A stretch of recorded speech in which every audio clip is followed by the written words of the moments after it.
In front of me, Sekiryuutei was smiling quite happily, looking with admiration at the immense power that was now within me. It was as if he had been waiting for something like this for a long time. Then, strange marks appear on Sekiryuutei's forelimbs. This is a restriction that puts a burden on my body. I will remove it.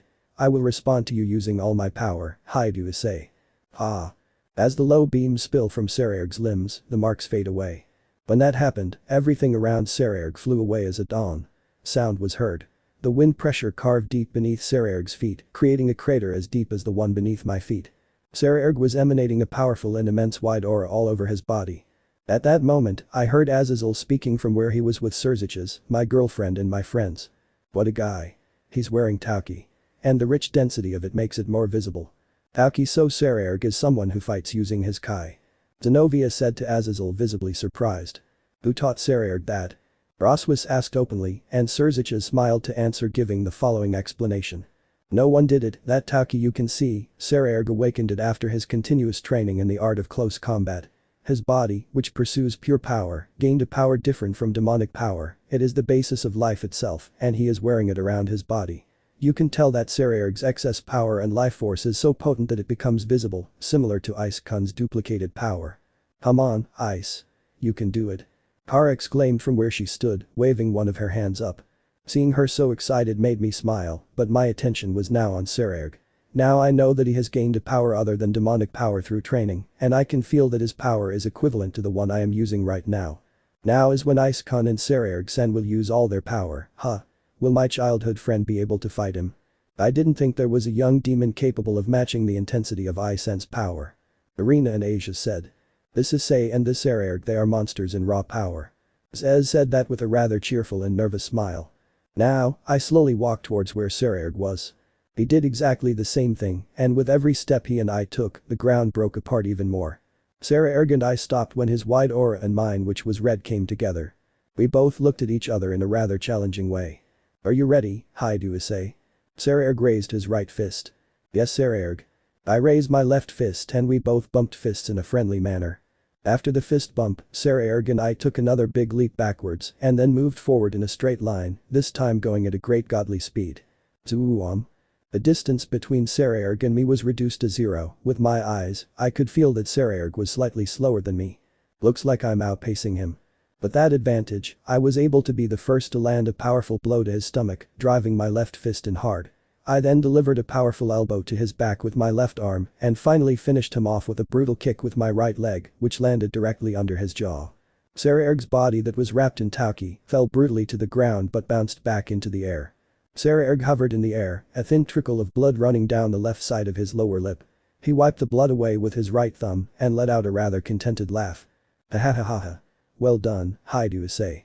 This is the kind of battle I've been looking for, a battle where I can fight without having to hold back. I fully understand that this kind of battle wouldn't be found in the Young Devils rating game tournament. I couldn't help but smile at the flattering words Sekiryuutei was giving me. Thanks a lot. Sekiryuutei descended back to the ground and the tauki aura surrounding him became much denser. Apparently he's releasing a greater amount of tauki, how interesting, he still has more power left. Is that so? I still need to do 2 more boosts to reach my limit. Very good.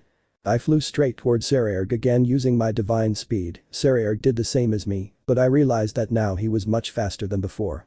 He had become as fast as me. Boon. My left punch brutally collided with Sekiryuutei's right punch at the same time.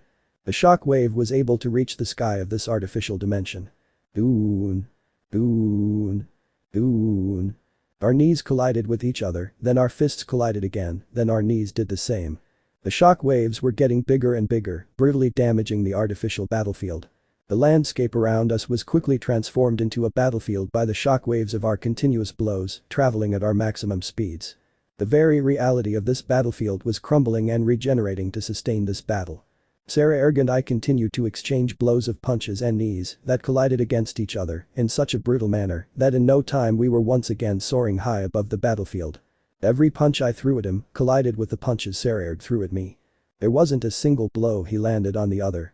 As this seemed to have no end, I distanced myself from Sekiryuutei to go higher in the artificial battlefield and dived against Sekiryuutei who, through his tauki, rose higher. I prepared to hit Sekiryuutei again and he did the same. Boom. We both deflected our blows at the last second, breaking reality with the pressure of our blows. The compressed air was so powerful that I could feel a strong chill even while inside my armor. Sekiryutei's and my gaze were filled with pure determination, and we resumed our endless battle of punches and knee strikes that seemed to have no beginning or end when they started. Ooh. The last fist bump Sekiryutei and I made caused enough impact that we were thrown backwards despite the resistance in our bodies. Sekiryutei looked at me challengingly, and I charged at him again in a straight line using my divine speed, and when I thought I had hit him, Sekiryutei's body vanished and reappeared several meters in front of me. Again I charged at him, but the result was the same. Sekiryutei was moving so fast that he projected an afterimage.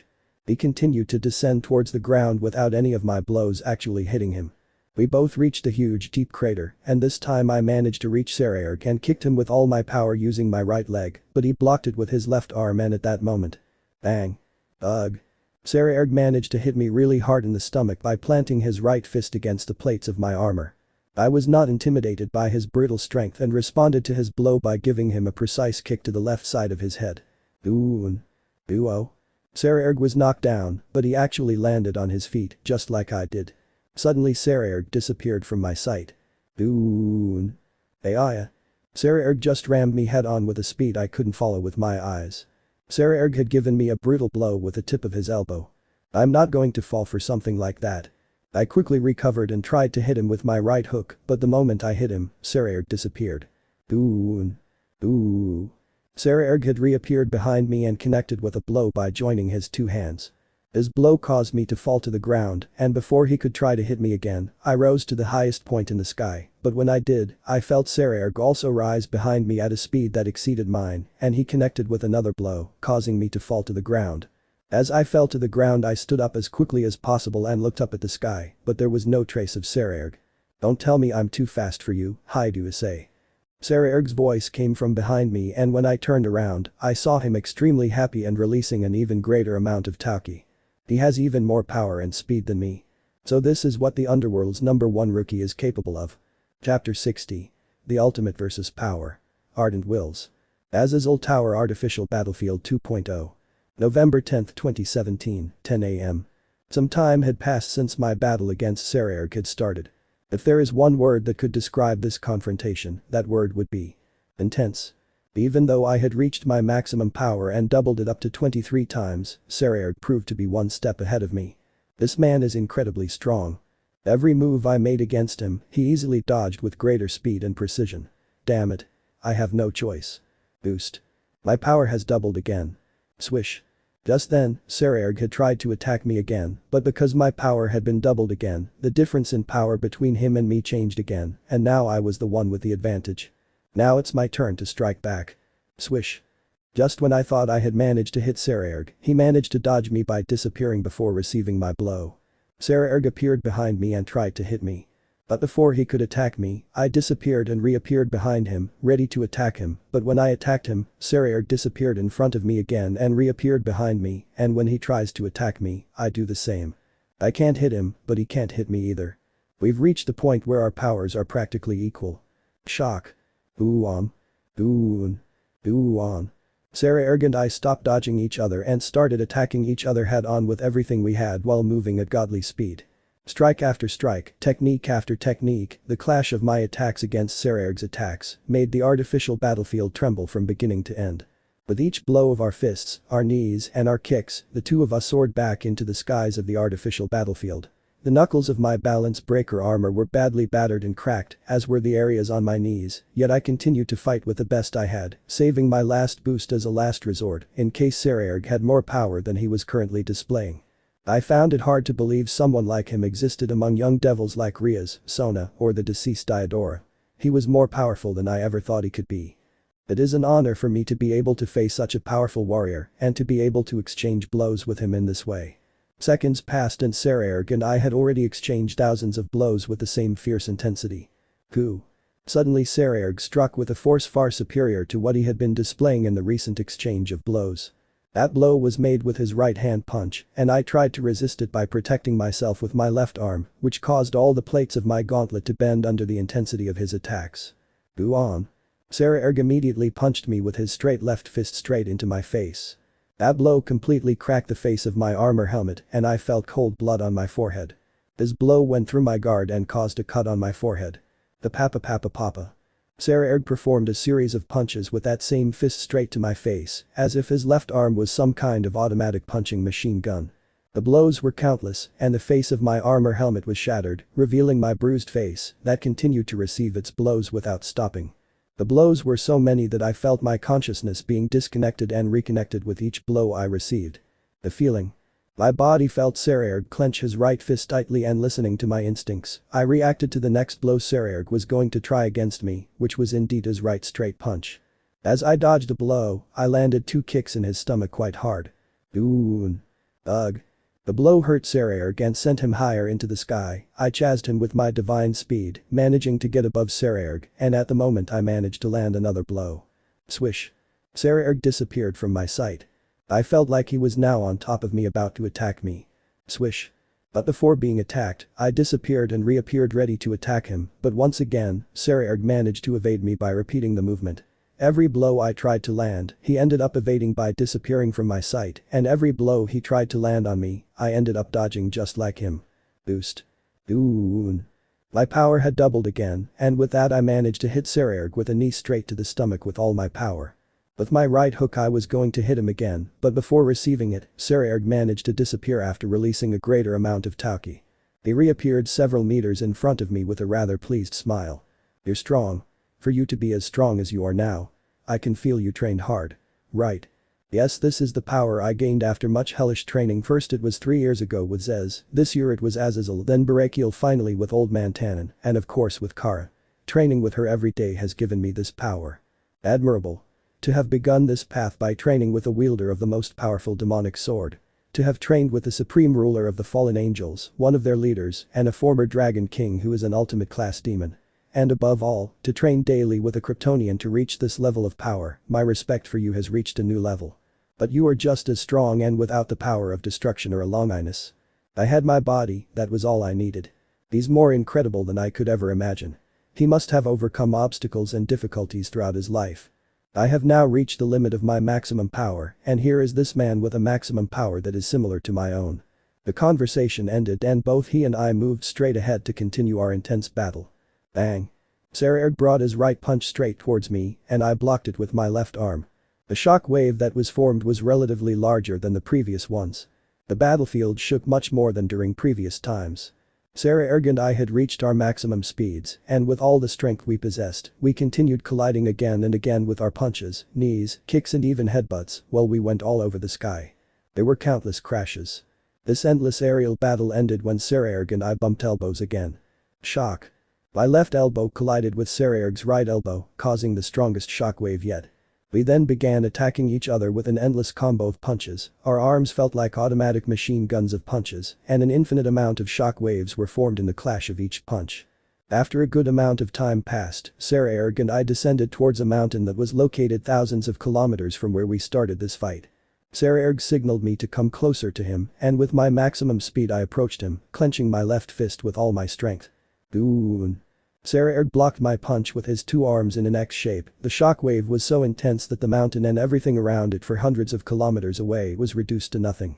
Sekiryuutei smiled satisfied with that hit, and with his right punch he did the same as me. Then this time it was my turn to block his punch with my arms in an X shape. Then I hit him again with my left punch directly towards the upper part of his right arm. Sekiryuutei tried to do the same, but this time I stopped his next blow with my left arm. In each blow there was such a sharp intensity that it tried to make us shoot back, but we were both so strong that we resisted that intensity and continued hitting each other. My hands and Sekiryuutei's hands clasped together, and we both tried to force the other back. Now it was a fight to see who of the two had the greatest strength.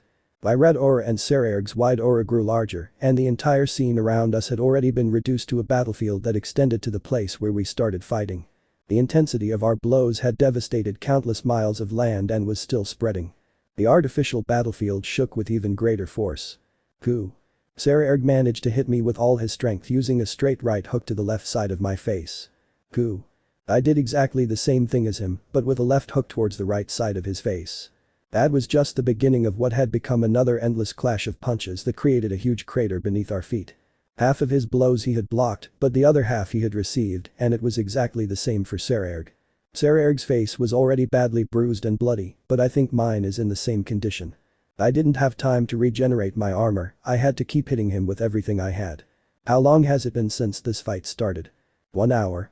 2 hours? I didn't know it, but Sekiryuutei and I had been fighting each other in this endless battle of punches and kicks for too long. Goo. He had received another blow from Sekiryuutei. The pain I felt reminded me of the days when I was brutally trained by Old Man Tannen. Goo. This time it was me who punched Sekiryuutei in the face. Sekiryuutei counterattacked by quickly bringing his knees up to my face, and I blocked those attacks by covering myself with my arms. After successfully covering myself, I attacked Sekiryuutei in the same way, who imitated my defensive stance to block my attacks and then counterattacked me again so that I could defend myself. It was a fight that seemed to have no end. With every blow I blocked and received, with every blow he blocked and received. With each one, this battlefield became completely deformed, even though it was supposed to be much more resilient than the first artificial battlefield.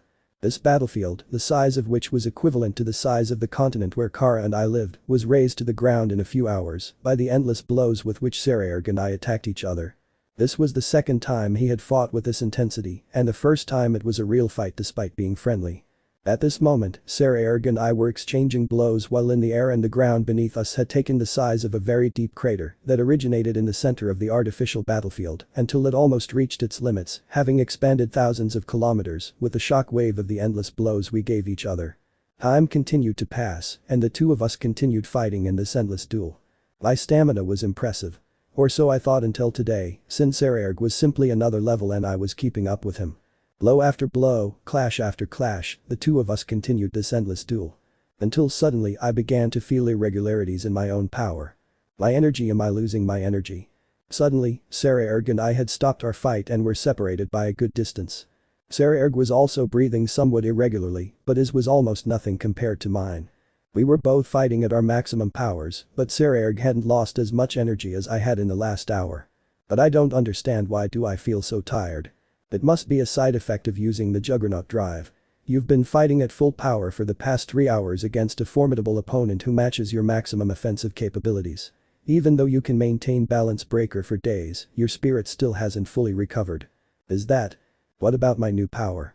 The one possessed by the Omega Nano Gear. Their body has not yet fully adapted. Damn, so you're telling me I won't be able to go on for much longer, is that it? My breathing was getting heavier and heavier.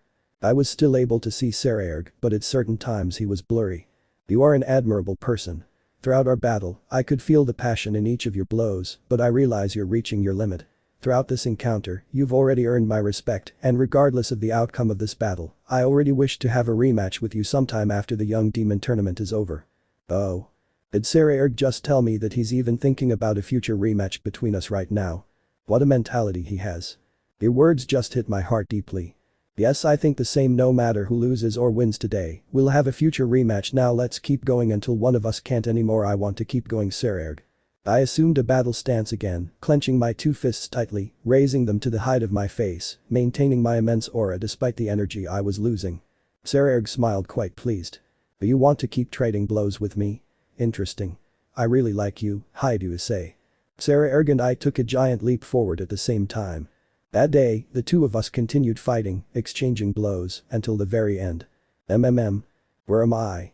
When I woke up, the first thing my eyes saw was the ceiling of my room and that it was already night. I remember fighting Sekiryuutei in the morning, and it was the best battle I've had so far. But what happened? Who brought me here? Whereas? A rather soft voice called me. Turning my gaze to my right, I saw Kara lying next to me on our bed. She looked at me intently, the beautiful bright blue in her eyes, giving me a great sense of calm. Kara? Are you feeling okay? Her voice was quite soft. She rested her head on the palm of her left hand and rested her elbow on the mattress. I nodded and Kara continued talking. You're in our department. Yes, but what happened? Don't you remember anything? I could feel the concern in Kara's voice when she asked me that question. I was fighting Sekiryuutei. It was exciting to face someone like him, but I don't remember how it ended exactly except for the part where we promised to fight again someday. Yes, that's what I remember. He and I exchanged blow after blow. Kara looked at me quite affectionately, then placed her right hand on my left cheek, and I felt her soft and very affectionate caresses that brought me greater peace. After you fought him, you fainted and lost consciousness for the rest of the day. I brought you to our apartment. I fainted. It means that Yes. You lost a battle against Sekiryuutei. Kara sighed as she told me. I could feel a little pity in her as she remembered what I can't remember, and before I could say anything, she pulled me into a tight hug. My face was buried between her breasts, and the soft powerful feel of her super breasts against my face made me feel pretty good. Yes, I love it when Kara gives me these kinds of hugs. For me, there's no better pillow than the super breasts of my beloved Kryptonian blonde. What more can I say? I love her. And I love how she treats me like this. Now Kara stroked my head in a rather gentle manner, and I could feel that she also enjoyed having my face against her breasts. Was I unconscious all day? Yes. And I had to take care of you all day. Kara nodded, gently shaking her head, without stopping those pleasing caresses she gave me. Wait a second, but today is Friday and he was with me all day then. Did you put aside your work? Yes. But it's nothing to worry about. Kara insisted, continuing to pamper me, and continued talking. Anyway, I didn't really care about working for Miss Grant today. I just wanted to be with you. Kara, you always put me first. I want to do the same for her too. And how could I repay my dear girlfriend for this? My voice was almost a whisper, and I could see the cheeks of her beautiful face slowly turning pink. Did my question have a seductive quality to it? You know how you could do it. Kara whispered those words to me with a rather flirtatious smile, while gently biting her lower lip. Next time? I asked, and Kara nodded with a smile that was getting quite mischievous. Exactly. Kara whispered that affirmation and leaned against me, her lips going straight to my neck. She began kissing my neck with increasing intensity, which made me quickly become aroused by the kisses she was giving me.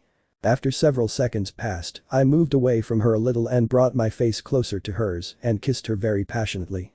Kara became excited and reciprocated the kiss I gave her with a passion that in a few seconds was greater than mine. We both made sure to undress since we were in a hurry. I knew how to undress her quickly, I had done it so many times, and the same applied to Kara. Let's enjoy the rest of this night, my beloved Ice. Kara whispered those words with pleasure, without separating her lips too much from mine. She clung to me in a very intimate hug. I could feel how her body was very close to mine, the way her breasts were crushed against my chest, and her nipples hardened against my skin, and the very seductive aroma that is all over her body. Yes, we're both going to enjoy it for the rest of the night. There was so much desire in his eyes, and in mine too. Kara is the person I love most in this universe and in all universes. Azazel Serziches. It was almost 4 a.m. on Saturday. I, Azazel, was on a private call with Serziches. This was the time when we usually communicate. Yesterday was a great day for us, as we enjoyed the great show that Ice and Sekiryuutei put on. I admit I hoped it was Ice who would have taken the victory against the strongest young rookie among the young devils. But I'm also not disappointed that Sekiryuutei took the victory. Although the result was more due to the exhaustion I suffered in the final hours of their battle, since at his own maximum power, Sekiryuutei wouldn't have been able to knock Ice out like most of the opponents he's faced so far. That boy trained from a very young age and achieved strength comparable to Ice's. This match was quite a success for those two. Furthermore, I am 100% sure that this defeat will do a lot of good to Ice, who had not experienced that taste until a few hours ago. He's certainly had his losses in the past, but in the time I've known him, he hasn't faced someone who challenged him with the pure intention of defeating him. Later I'll go check on him, and if for some reason he's depressed, although I highly doubt it, I'll try to cheer him up. Azazel, we have some pretty serious problems in Kyoto. Serzich's voice was quite serious when he told me that this man doesn't say things like that unless it's something extremely delicate and needs to be resolved immediately. Kyoto, huh? Did something happen to Yasaka? Or were you unable to obtain cooperation with the yokai? That's pretty weird. As I recall, Yasaka is a woman who wouldn't hesitate to make peace, not to mention her stunning beauty. Those breasts she has. One of my fantasies has been to meet those triple-digit cannonballs she lifts on her shoulders. According to reports from Serafo, the leader of the yokai, Yasaka, disappeared a few days ago.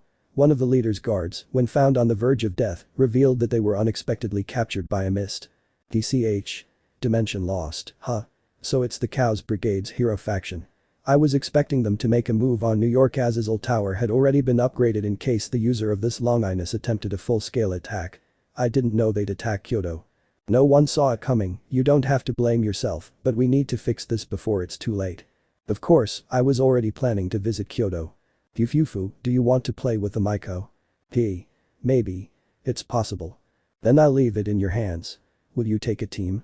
Serafo's relatives are on their way to Kyoto right now. Yes, I know exactly who to bring with me this weekend. Ice and her team. Ice-kun? Is he okay? Yes, I'm sure he is. I'd be deeply offended if he wasn't, considering the beautiful woman who always cares for and supports him. Kara's Orel, she's a very good woman. Rias is very jealous of her, you know. Haha. I can imagine, and she's not the only one. The daughter of one of my good friends feels it too, even though they're good friends. And he doesn't have plans to. Would you do it right now if you were in their position? I can't argue with that logic, Fufufu. Let's not rush that either. Well, I think I'll go check on my stupid assistant. Maybe meeting Yasaka will change his perspective on the world. When you can, please send my regards, and also from Sekiryuutei. He told me he's never enjoyed a one-on-one battle so much before. He hopes that one day I'll get the chance to fight him again. Another rival for the Sekiryuutei's roster, huh? Okay, I'll let him know. By the way, I'd like Ria's horse to come to Kyoto as well. I'll need it on my team. Fibakun? Yes. At the moment Zenobia has not yet received her new Durandal from the sky and Kiba has a very good synergy with Ice's team. I understand, I'll talk to Rias about sending Kiba to your team. Do you only want him? Yeah. Besides, things tend to get a little tense in the Gremory territory, right? Sending more than your little group isn't a good idea, Kiba is more than enough. I'll have to talk like the devil with Rias, since she's very obsessed with Kyoto. It won't be easy, but it won't be impossible either. Thank you. Issei Kara department.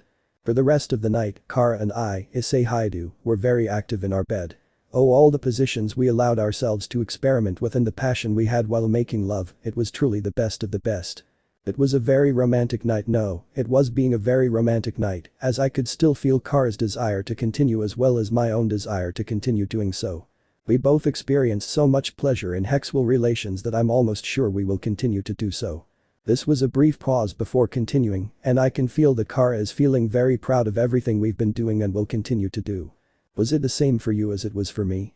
Kara caressed my cheeks with her soft hands as she asked me that question. She was lying on my body, and her smile as she looked at me was quite flirtatious and pleased. Did you feel the same as me? Kara persisted with her question. I could see in her eyes that she was very interested in knowing if I had as much fun as she did during our romantic evening. What do you think? I want to hear it from your mouth. Kara continued to caress my cheeks, waiting for me to answer her question. Since we first did it, no, since I've been living with you, Kara, every night has been perfect, and even more so when we do this. She smiled very happy with the answer I gave her. In her eyes I saw that the feeling was mutual. I love you, Ice. And I love you too, Kara. Kara pressed closer to my body and hugged me a little tighter. Honestly, I don't want this night to end. I totally agree. I don't want this to end. There's still time before dawn. Kara moved her face closer to mine, but before her lips could touch again, Kara stopped and sat on my legs with an expression full of disbelief. I can't believe someone would dare to come here at this hour. Kara's tone of voice went from sensual to slightly angry. Huh? Did you hear someone coming to bother you at this hour? At 4 in the morning? I asked, glancing at the time on the alarm clock. Exactly. How can anyone think we can have visitors at 4 in the morning? Kara was a little more upset about the situation, and seeing the expression on her face, I understood that she already knew who it was. But seriously, who in their right mind would do that? Shall we go? I said as I put Kara's bathrobe on her and she tried to force a smile despite her annoyance. Yes, we have to go. Kara tied a robe covering her very sensual body. I put on my boxers, and together we left our room until we reached the door of our apartment. Kara opened the door with increasing annoyance towards the person behind the door, and when she finally opened the door. How are you? Have you had enough fun? Of course, the only person who isn't afraid of Kara, Azazel. Azazel was wearing his classic yukata and had a rather flirtatious smile on his face. What do you want in our apartment at this time of the morning? Kara asked Azazel in a rather blunt manner, as she felt very annoyed towards this man for coming to visit us at this hour, when even the sun hadn't risen. My girlfriend crossed her arms and continued talking, although this time with a slight blush. And yes, we're having enough fun for you to be here disturbing us, Azazel. Azazel laughed a little and looked at Kara. Is he okay? Isn't he suffering from his defeat? Huh? Why are you talking like I'm not here? Hello? Azazel, I'm here too, in case you haven't noticed. And I'm listening. Azazel, don't you see? Don't waste our time, or I swear to Rao, the fallen angels are going to need a new supreme ruler. Kara pointed at me, increasingly annoyed by Azazel's way of being, and threatened him with her eyes, releasing a dangerous and beautiful crimson flash. Azazel was not intimidated by Kara's threat and ignored her to look at me. Hello, good evening. Good morning. I greeted Azazel with a bitter smile, although deep down I was also very angry with the appearance of this man. Azazel placed a hand on his chin as if studying me and nodded with a rather satisfied smile. Ice is with me and we had a great time. Kara's voice was becoming more and more sharp towards Azazel. She was letting him know in more ways than one that he was not welcome in our apartment for now. Yes, I'm doing great. I laughed a little at the attitude Kara was having, even though it was a little scary, but it was so fun to watch. Was this the right time to come? I asked Azazel, but Kara got there first. The truth is that this wasn't the right time to come. Suddenly she stopped and took a breath before continuing. Azazel. Please let us have our romantic evening.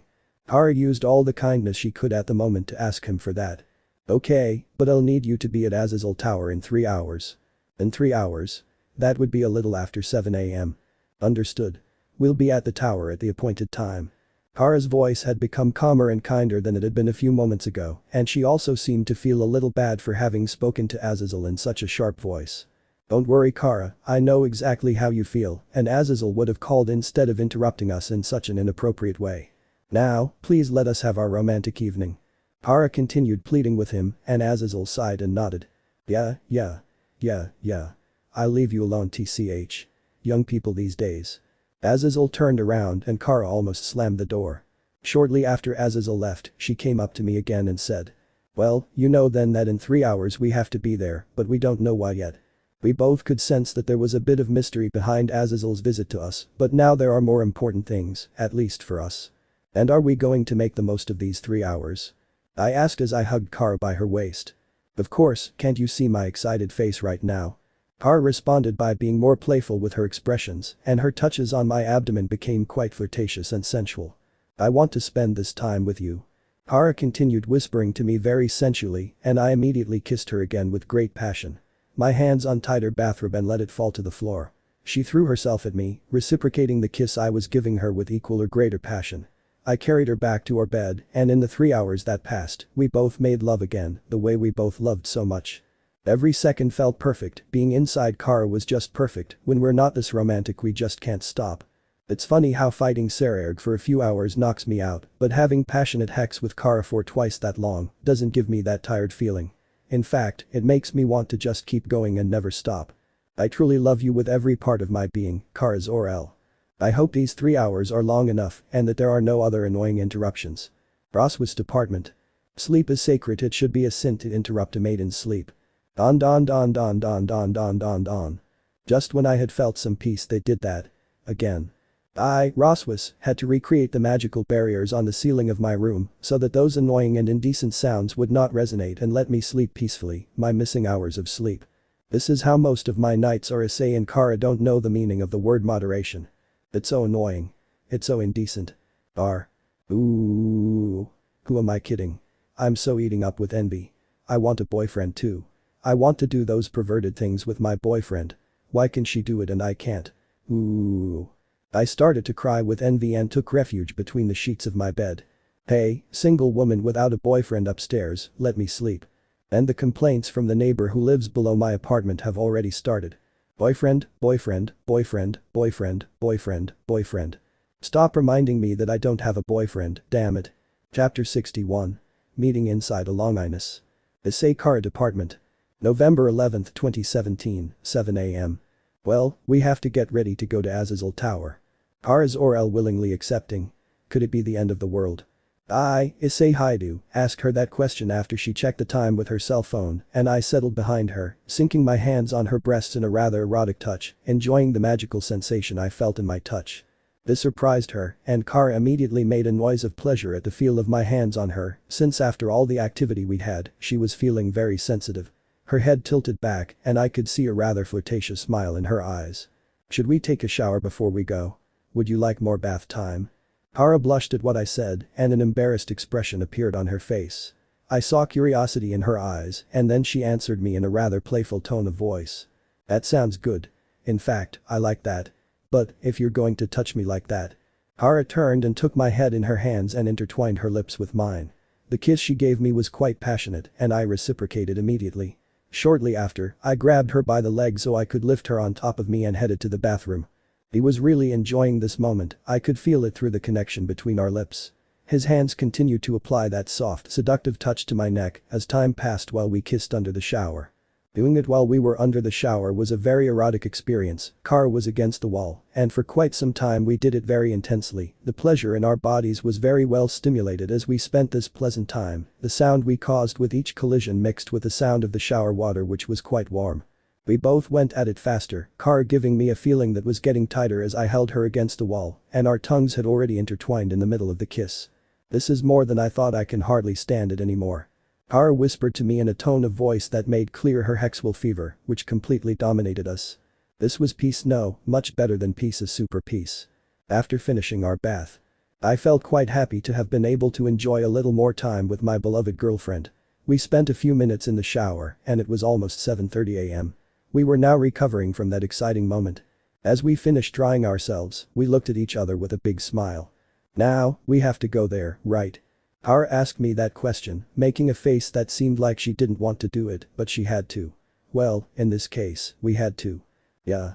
I responded by fastening her bra, but not before delighting a little more in admiring her beautiful and very sensual body after she had put on her panties. Kara then moved away from me and dressed in her red boots, short blue skirt, and short blue top with her signature red cape. Now she was ready to head to Azazel Tower. Along the way, she stared at herself in the mirror while she fixed her perfectly radiant beautiful blonde hair. She combed it with her hand and then tossed it to the side, then turned around to look at me.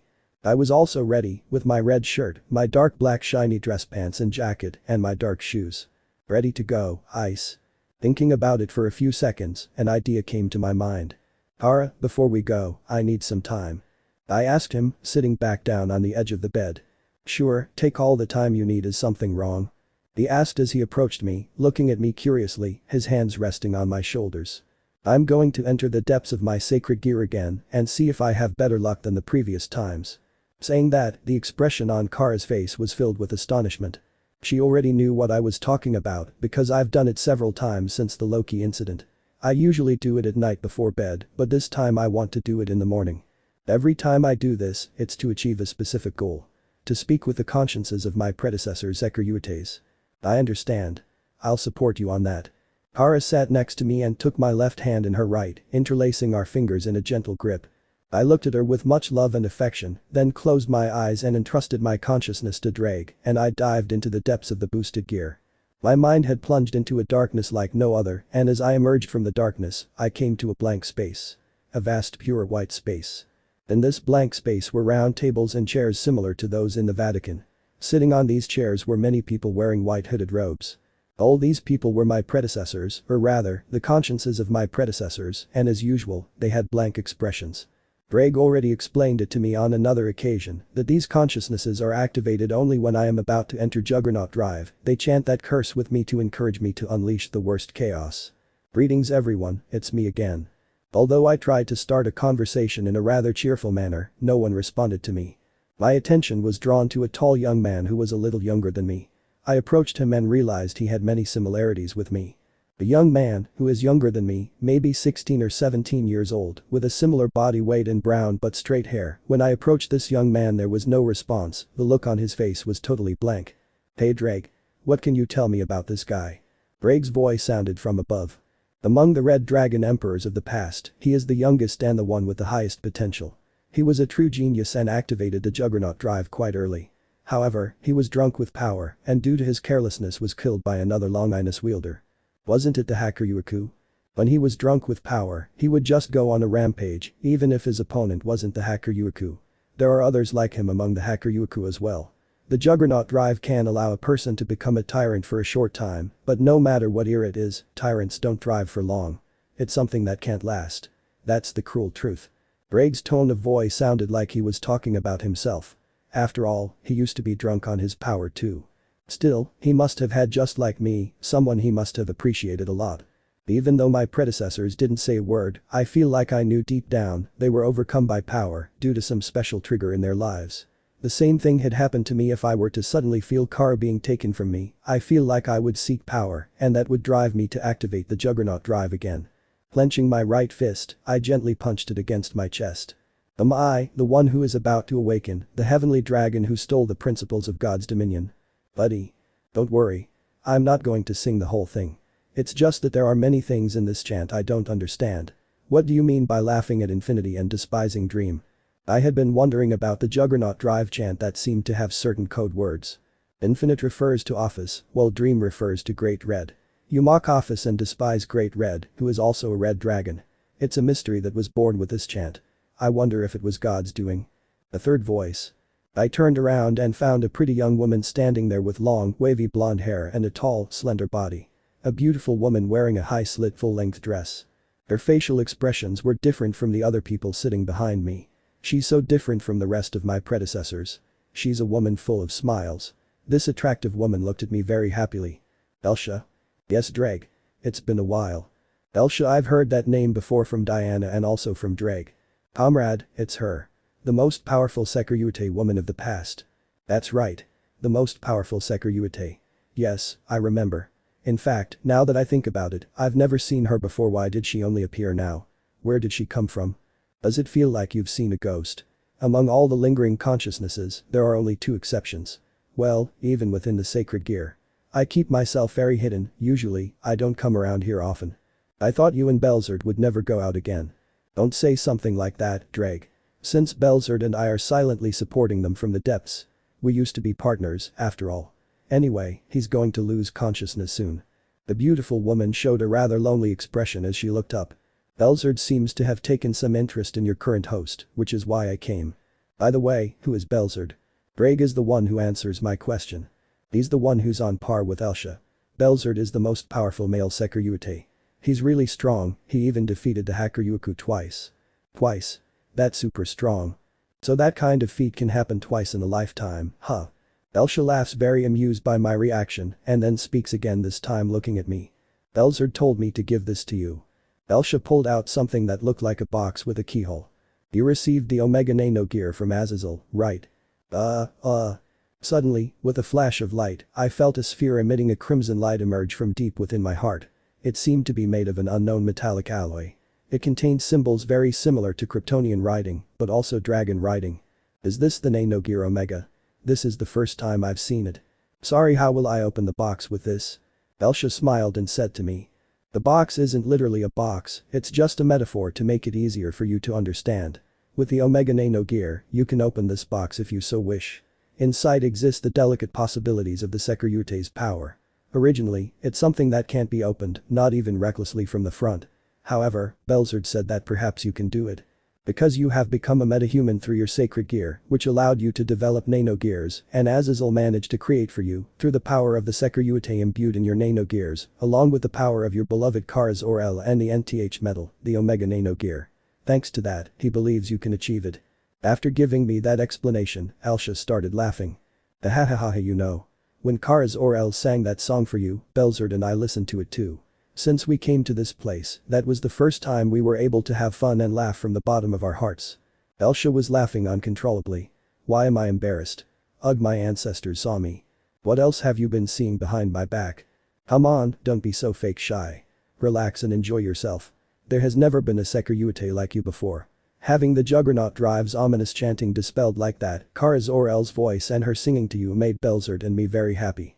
Neither he nor I had the luxury of a happy ending. Elsha handed me the box. That's why both he and I decided to believe in you. You and the current Hakuryuku are such unique beings that you don't just compete with each other, but each have your own set of goals. You make the rest of us look foolish, so please, open the box of your potential. But remember, you must take responsibility and not give up halfway. No matter what happens, you must accept it with joy. Following Elsha's advice, I took the box with my left hand and the Nano Gear Omega with my right hand. Let's see if I wanted this to be a key. It happened when I thought about it, the Nano Gear Omega created a kind of key in its center. So, with it, I opened the box where my potential was supposed to be. I turned this makeshift key with a click and the box opened. Inside the box was revealed a sphere that glowed with a deep, beautiful crimson light. The Nano Gear Omega returned to normal and now held two spheres, one in each hand. What's next? I asked Elsha, quite confused. Merge them into one. Merge them, huh? Following Elsha's advice, I combined the two spheres and attempted to fuse them into one. I think it was very similar to when I tried to fuse my boosted gear with Ascalon, only this time I was trying to fuse my potential with the Omega Nano Gear. The blinding crimson light completely enveloped me. It was very difficult to do something like this until I felt a soft but strong hand squeezing my left hand. This feeling was definitely Kara's hand. I felt like she gave me enough strength to make these two spheres become one. That's when it happened. Now there weren't two spheres, just one. This sphere was rotating. In its center towards the left side was the symbol of the Sekiryuutei, and to the right the symbol of the L house shield. Elsha, who saw everything that happened, was very surprised and smiled at me quite happily. It seems to be done, but it needs to complete its assimilation. When she highlighted that detail, I noticed that there were some numbers orbiting the Nano-Gear Omega, and it said 80, now it changed to 81. When I reach 100, we'll see each other again. Now go back to your beloved girlfriend. You have other things to do, don't you? The Omega Nano-Gear was reinserted into my chest, giving me a rather warm feeling, and without realizing it, I was no longer in the blank space inside my sacred gear. I had returned to my room. How did it go? Kara, who was still at my side, asked me that question, gently stroking my head, which made me feel quite relaxed, but deep down, I couldn't stop asking myself this question. Was everything really done? Has my potential really been unleashed? Yes, but until it is completed 100 I won't know what to tell you. You are the first to do something like this. I am very curious to know how things will end up for us, partner. So we just have to wait, eh? In the next few minutes, I explained to Kara everything that happened when my consciousness delved into the depths of my sacred gear, from Elsha's appearance to the part where she helps me unleash my potential, but since that hasn't been fully realized yet, all I can do is wait and see what happens. The expression on Kara's face filled with joy when I told her everything. You just met Elsha. That's amazing. Kara knew a little about her from her time on the island of Themyscira.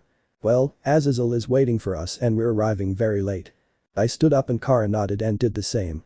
I entered Balance Breaker, Kara, and I quickly flew out of our apartment through the window, and within seconds we arrived at Azazel Tower, which is located in Manhattan. Azazel Tower. Around 8 AM was when the meeting began in Azazel's VIP room. When Kara and I arrived, Asia, Zenobia, Irina, Rossweisse and Zez were already seated. Azazel was at the head of the table, and when he saw Kara and me arrive, he made some rather playful comments about why it took us so long to arrive. Once we both took our seats, the meeting began. What happened, Azazel?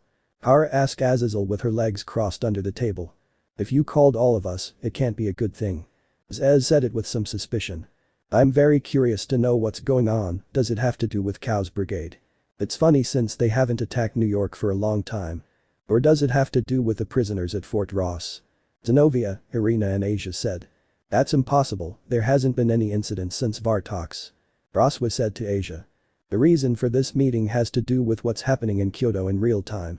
Serafo, the representative of the demons, has attempted to seek the Yaokai's cooperation against the Chaos Brigade. Azazel explained to us, we all paid attention and he continued talking. The problem is that the leader of the Yaokai, the Kyuubi, has been kidnapped by apparently the hero faction of Chaos Brigade. Hearing that, we were all in disbelief. The Kyuubi, the famous nine-tailed fox, that creature that usually appears in manga and animated series of Japanese culture, is that creature the leader of the Yaokai? Well, I already know the one who is supposed to be a descendant of the person who was used as a reference to create the protagonist of Dragon Ball.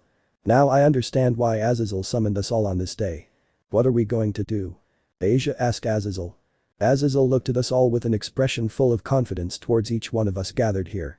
I want you to accompany me to Kyoto, the Yaokai territory, and help me rescue the Yaokai leader. You are the best I have, and sending the founding members of the Justice League would be very reckless, since the Chaos Brigade could take advantage of that moment to attack your respective cities. Will only my team be accompanying you or will there be someone else? Hiba and Saji will also be included. They will meet in Kyoto. As for the rest of the Gremory group, it will be practically impossible, since there have been riots in the Gremory territory in the underworld.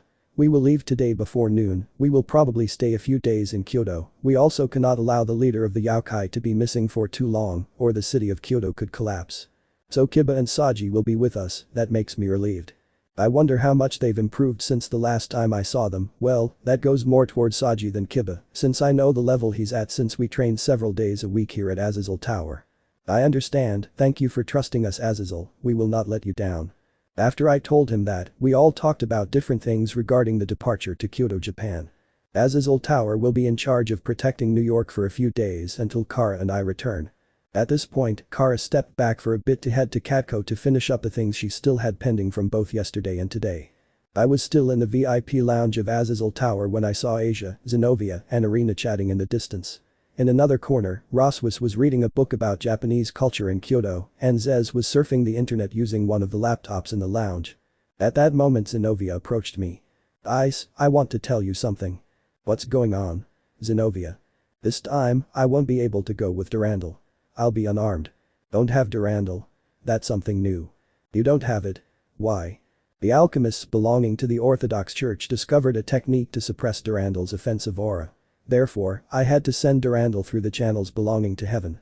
The Orthodox Church is one of the important factions within the church. I heard about them when the incident regarding the Excalibur happened before the alliance. Zenobia laughed ironically. Even the Orthodox Church came out to help. It seems that's due to the efforts of Michael's Seraphim. This is a rare opportunity for alchemists to reforge swords. The alliance between the three major factions is achieving great things. I'm glad everything is going well. The last thing we need right now is more conflict than we already have. Suppressing Durandal's offensive aura without diminishing its power as a holy sword. This truly caught my interest. Still, it's truly embarrassing for me to be unable to properly control it even though I own Durandal. How can I call myself a warrior? Would I be better off dead? Oh, my god. Zenobia clasped her hands and began to pray as usual. Yes, she usually tends to look down on herself, a bit odd despite being very beautiful and a good friend. I understand. If anything happens, I'll lend you Ascalon and transfer some of my power to you. Yes. Thank you, you always lend me that sword. Okay. Well, it's true that there may be times when you need it. Considering the current situation we're facing, I think it's the best decision for you to use it. Ice, you should also practice your swordsmanship. You shouldn't waste your talents. It's okay, it's not like I'm very talented with the sword. I'm more into using the aura in my armor than the sword itself. With Kiba and Zez helping you with your sword training, your talent will develop. And you'll become a better version of yourself. Yes, thank you once again, Ice. Finishing this conversation, Zenobia returned together with Asia and Irina. Later, when it was almost time for everyone to board the Javelin to go to Kyoto, Kara returned, holding her phone with a rather happy expression. It was about time. I greeted her as I approached her. Sorry for the delay, now I'm ready to go, Ice. He responded with a rather bright and exciting smile. That's when I realized he had something on his phone. What is this? I pointed at her phone causing Kara to start blushing and she showed me on her phone that there was a very recent reservation for a Ritz-Carlton hotel that was indeed located in Kyoto. Well, once they told me about the mission, I decided to take matters into my own hands and book a place where we can easily stay for the rest of the weekend. Don't worry about the expenses, they're all paid for. Kara explained to me. Yes, it was a special reservation for 2 people, just 2, and right now we're supposed to be 8 in total. 10 if we decide to include Kiba and Saji, who would be waiting for us there. You only booked 1 room. Yes. Just for us. Thinking about the implications, I smiled playfully, remembering a little about what things are like in Japan. You've been looking for an expensive hotel just to make sure we stay in one that actually allows us to be together. I'm not sure what the policies are like there, but if I had to leave my accommodation in the hands of Azazel or someone similar, they would probably play a nasty joke on me by offering me something I wouldn't like. Though Kara is so good that sometimes I feel like I don't deserve her. I don't want us to have any problems while we're in Kyoto. What do you say, Ice? If it wasn't you who did it, I probably would have done it. Kara smiled at me quite happily. I like that we're on the same page, shall we go? Kara held out her hand for me to take. Yes, we're leaving. I took her hand in mine, and together we met up with the rest of our friends who were already waiting for us at the Javelin. Chapter 62. The Journey to Kyoto. Hidden Kyoto, Japan. November 12, 2017, 12:24 a.m. After Kara, I, Issei Hyoudou, and the rest of my friends arrived in Kyoto, we quickly encountered a group of yokai. They led us to a hidden location in Kyoto, which was like entering a world within a world. The streets and houses of the hidden city looked quite old and were lined, and there were strange creatures revealing their faces in the doors, windows and hallways. We had arrived at this place after the yokai had guided us to a secluded torii in a nearby temple. The atmosphere in this supernatural place felt quite unique. Strange creatures greeted us. One of the yokai was a one-eyed creature with a large face, a kappa yokai with plates on its head, a tanuki that walked upright, and other legendary creatures. All the supernatural inhabitants looked at us with quite a bit of curiosity. All this time, we followed Azazel, who was following a yokai with fox ears and a tail. This hidden world was dark, and the only sources of light came from lanterns moving along the path in front of us. Suddenly, a flashlight showed eyes and a mouth and tried to make a scary face. Aye. Asia screamed in fear, and the lantern started laughing. Was it a yokai in lantern form? My apologies. The yokai here like to play tricks, though I assume none of them are capable of posing a threat to you. The fox lady apologized to us as we walked along the path. So is this the mystical world of the yokai? Kara, who is walking beside me, holding my left hand with our fingers intertwined, asked that question to our guide Fox. Yes, this is the place where most of Kyoto's yokai live. This space could be considered similar to the demon raiding game spaces. We call this place the alleys or the inner capital and gave it other names of course. There are also yokai who live outside of this place. He explained to Kara. Are they human beings? Not all of them, I heard the blonde with the red cape is from Krypton. Yes, and the handsome older man is a fallen angel. I see, so that beautiful girl comes from space. That beauty's companion doesn't seem to be just any human. Yes, it looks like it's a human, but also a dragon. Red dragon? Wouldn't that be? What is the reason for the presence of the one who possesses that being? The beautiful fallen angel, a beautiful woman from space, many beautiful women, humans, an angel and a Valkyrie. Yokai gossip drifted by as we moved forward. Humans probably aren't common around here. Well, humans don't know about supernatural beings for the most part, and this is yokai territory. Passing through rows of residences, we entered a forest with a river flowing through it. We ventured deeper, and then a huge red torii gate appeared. As we passed through that torii, we saw a large mansion in the distance that gave off a sense of ancient majesty. At the entrance to that mansion, I could make out Seraphol Leviathan who was wearing a kimono, and my demon friends, Kiba and Saji, who were wearing rather casual clothes, and next to them was a small young woman. The girl, like Seraphol, also wore a kimono. Her hair was bright blonde, and the irises in her eyes were golden. On her head were animal ears, but they weren't like Kuroka's or Kaneko's. This girl's were shaped like a fox, and behind her were several tails. There were 9 in total, and the color was similar to her hair. Oh, they're finally here. Hello everyone. Seraphol greeted us with her usual cheerful attitude. Long time no see, Hyoudou and his friends. Saji also greeted us and seemed a little nervous. I don't blame him, since he was standing next to the older sister of the woman he loves, who also happens to be one of the demon rulers. I can't even imagine how he must feel right now. Princess Kunu, I brought you all. Our guide informed her, then disappeared in a burst of fire. The one called Princess approached us. I am the daughter of the leader who rules both sides of Kyoto, Yasaka's daughter, Kunu. I thank you for coming here. Kunu bowed her head deeply after introducing herself. Please help me save my mother. This young girl who needed her mother pleaded. The leader of the yokai in Kyoto is the Kyuubi Yasaka. She left her home a few days ago to meet with Sakura's messengers on Mount Meru. Yasaka did not show up for that meeting, and the yokai began to investigate and discovered that all of her guards had died. The yokai found one who was dying, Karasu Tengu. In her dying breath, Karasu told the other yokai that Yasaka was attacked and kidnapped by humans, and that Yasaka disappeared in an unnatural smoke, the smoke that comes from Dimension Lost. Yes, it was confirmed that they were the hero faction of Chaos Brigade. It also turns out that there was some relationship between the demons and fallen angels in Kyoto, since there are several who live in this very special city, and in these times, Seraphol was the one in charge of negotiating a possible alliance, something that could not happen until Yasaka was recovered from her captors. The only ones who knew what happened to Yasaka besides the yokai were the 4 devils, Azazel and my team, as well as Kiba and Saji. DCH, ever since the various factions decided to ally, this sort of thing has been happening. Last time it was with Odin, and the enemy was Loki and Fenrir, now it's once again the Chaos Brigade. Azazel groaned, quite annoyed. He's someone who loves peace, and every time these terrorists act up, they drive him crazy. At this moment we were all gathered in a room inside the traditional mansion and sat on the traditional carpets used in the east. Kunu sat in the center, to her left was the fox lady who had led us to this mansion, and an old man whose skin was red. The old man was the leader of the Tengu, and he had a deep relationship with the Kyuubi since ancient times.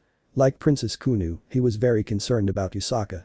The Kunu's right, Seraphol, Azazel, and Rossweisse were sitting, and in front of Kunu, we were sitting in the following order. Me, Kara, Asia, Zenobia, Irina, Zez, Kiba, and Saji. Supreme ruler of the fallen angels, demon queen, red dragon emperor, is there any way to save Princess Yasaka? We have forged an alliance with the Kyuubi clan for centuries. We are prepared to aid you in any way you need. The old Tengu requested, taking a scroll. This scroll shows the appearance of Princess Yasaka. The old Tengu unrolled the scroll and spread it across all of us so we could see the Kyuubi. The beautiful blonde woman in a priestess outfit. Like her daughter, this beautiful woman had fox ears and 9 tails, but these were larger and more majestic, and on her head was a kind of golden crown, but what struck me most was the color of her beautiful skin and the enormous size of her breasts. This is? I said, totally shocked. The kidnappers are still in Kyoto, that's for sure. Azazel assured. Why do you think so? Saji asked him and Azazel nodded, giving him the explanation he gave me before leaving. The flow of Kai throughout all regions of Kyoto remains stable. The Kyuubi is the existence responsible for maintaining the balance of Kai flowing from the different areas of this land. Kyoto itself can be considered a large force field.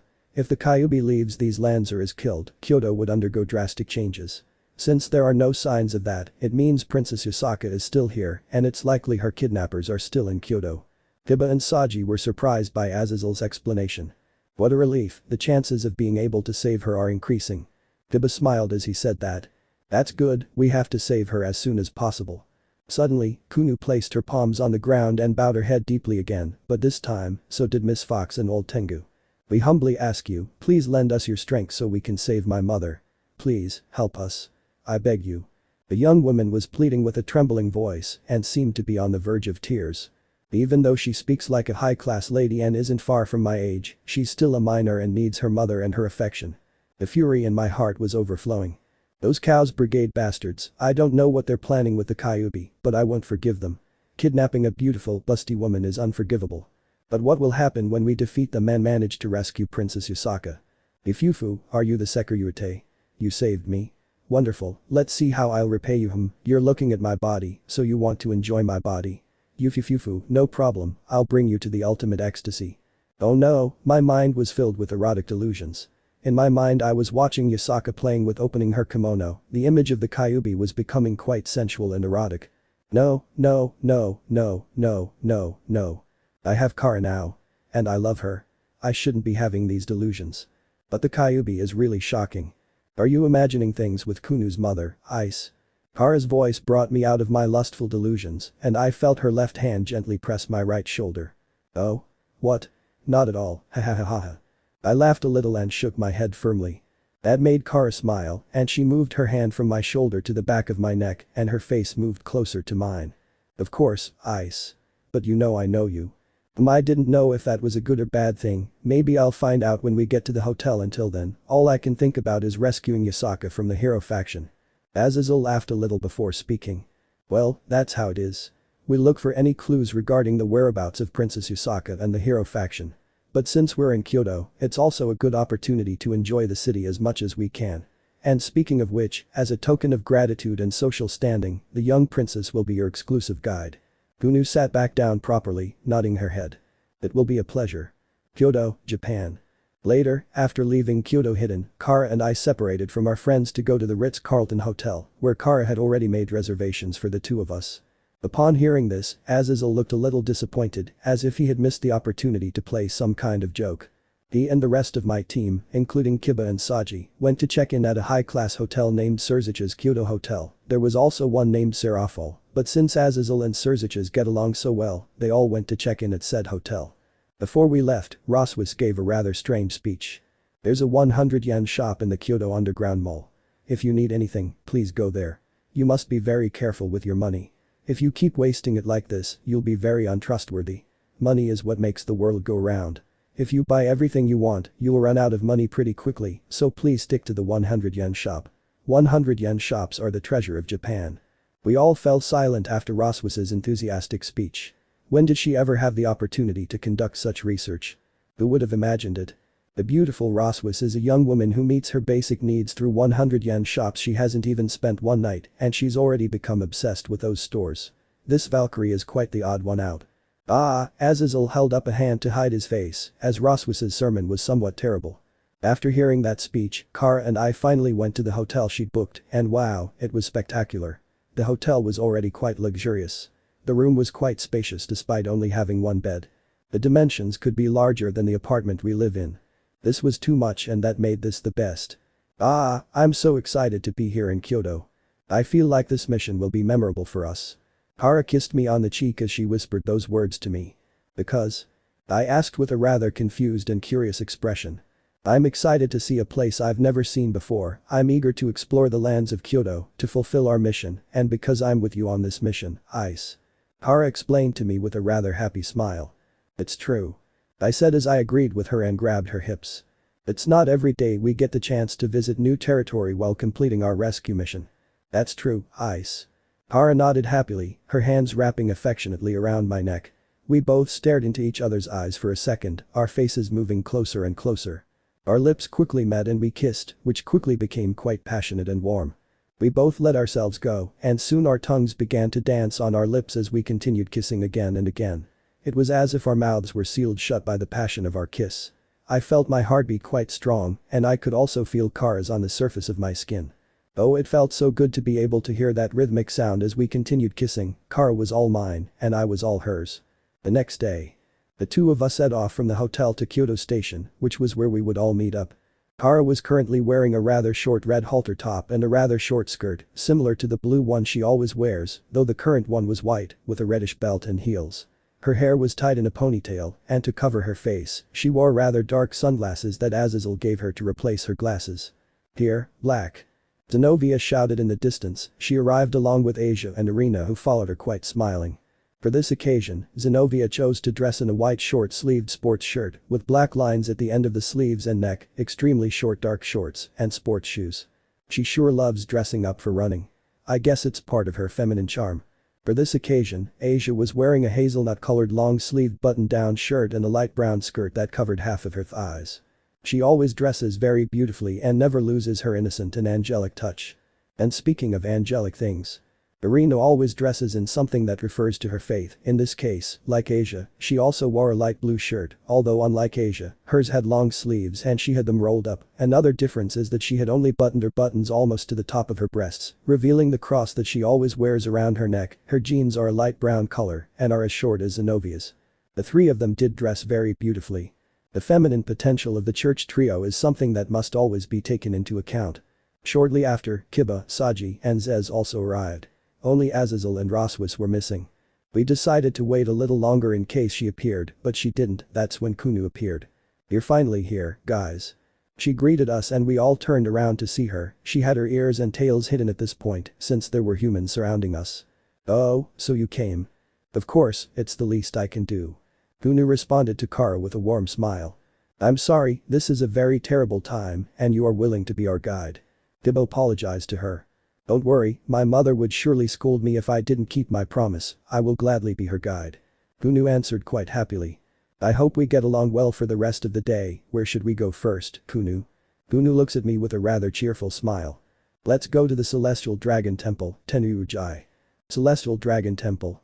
Does it have any special meaning for you, Ddraig? Who knows, maybe in the past, Albion and I had a fight here, or maybe not. Well, your memories of that time are pretty hazy. If Albion and you happened to fight here, that would have been thousands of years ago. In fact, almost all the fights I had with Albion took place outside of Earth. Really? Why? We were crazy but not crazy enough to blow up this planet we called home. That makes sense, and I appreciate it. Kara, who was at my side, took my left hand, and together, with Kunu in front of us, we began the journey to the temple that our young princess friend mentioned. In no time, we arrived at the place known as Tenuujai. Kunu confidently told us stories about the place, which we listened to, and she tried very hard to share them with us. This made her very endearing. At the same time, it was heartwarming to see her doing her best to describe the various places in Kyoto. The abbey's inner garden was large and very beautiful. Decorated with red autumn leaves, the Japanese-style garden shades of the fall season were quite intoxicating. The carp in the pond were a wonderful touch to this scene. "This view is very good. After all, it's a World Heritage Site," Kunu explained. "So, it's a World Heritage Site. So, that's why it's so beautiful. I took a photo of it on my phone without wasting any time to have it in my gallery." After touring the garden, we were led to the teaching hall. Upon entering, I raised my head to look at the ceiling, and instantly, a very spectacular-looking dragon appeared in my sight. An oriental dragon with a very elongated body. The dragon seemed to be looking at me with a terrifying gaze. This is the image of the famous cloud dragon on Ryuzu. That's because no matter which direction you look at it, it will feel as if the dragon is looking directly at you. This statue is called Looking at the Six Directions. It was exactly as Kunu described. No matter which direction we looked, the dragon was facing us. Amazing, hey Ddraig. Do all Eastern dragons give off that feeling? Kara asked her, and a very bright emerald jewel formed on the back of my left hand, which was still connected to Kara's right hand. Yes, they are mostly like that. This reminds me of the Dragon King Yulong. The Jade Dragon. Ddraig replied to my girlfriend. So that's what the Jade Dragon is like, huh? Eastern dragons are different from Western ones. Instead of being terrifying, these have a more mysterious aura to them. Unfortunately, photography of Onryuzu is prohibited, so I couldn't take a picture of it. After touring Tenyuji, we went out onto the street. Kunu, where are we going now? I asked her. Kunu pointed in a number of directions and said cheerfully. Nizen in. The bamboo path. Jajako-ji. I'll take you everywhere.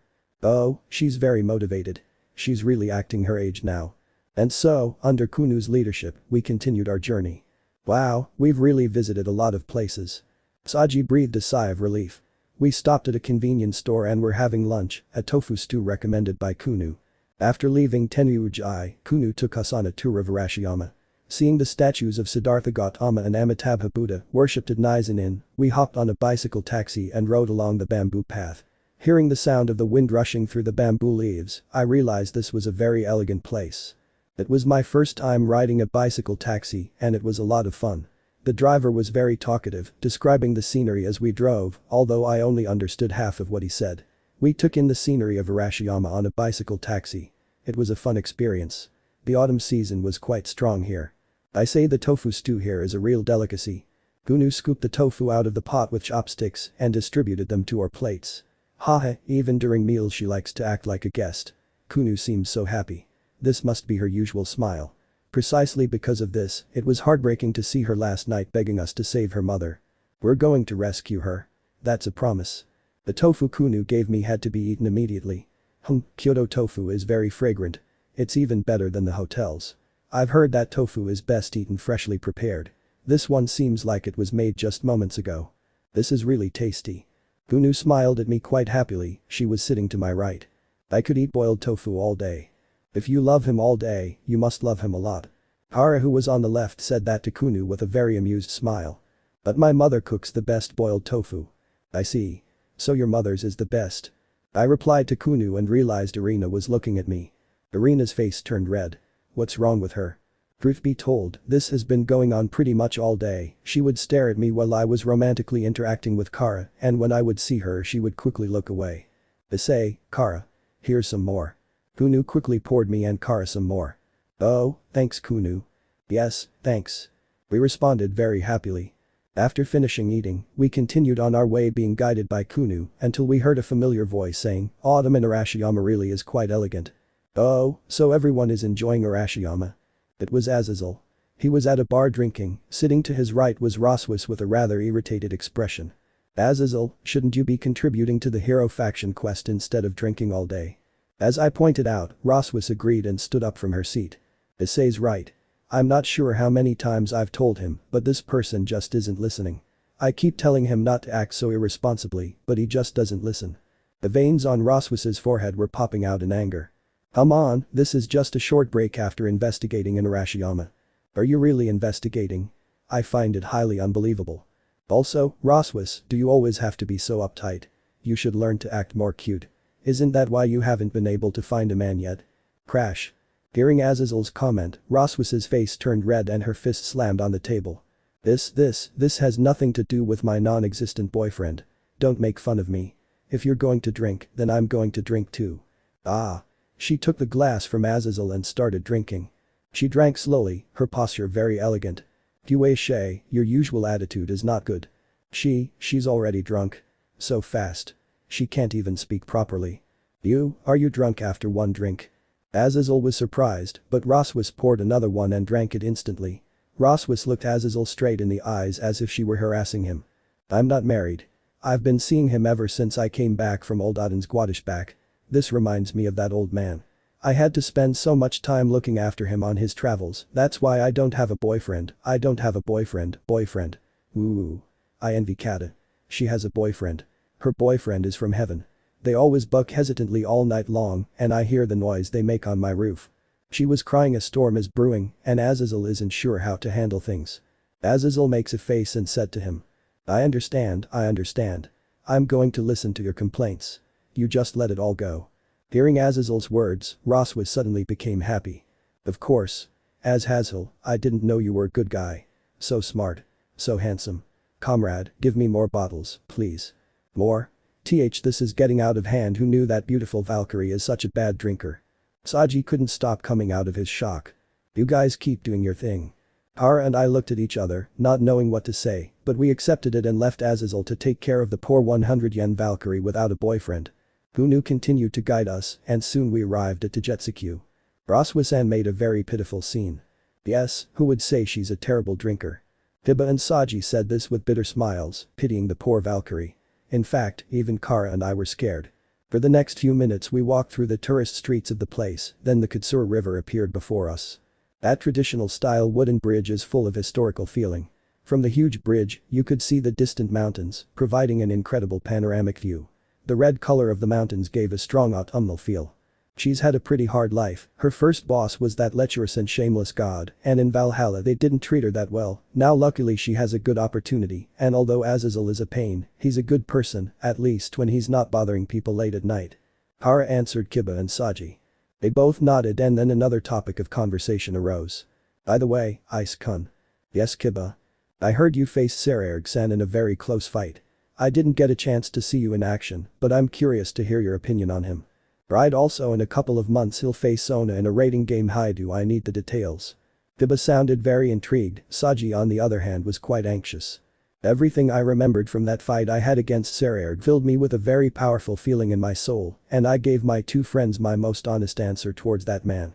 Sekiryuutei is an incredible man, I gave it my all in that fight, I faced him with the best of me, I can assure you that he and I are on the same level, but in the end I lost against him since I was losing more energy than he was. Besides, Sekiryuutei has more experience in hand-to-hand combat than I possess. Oh, are you telling me you were not able to?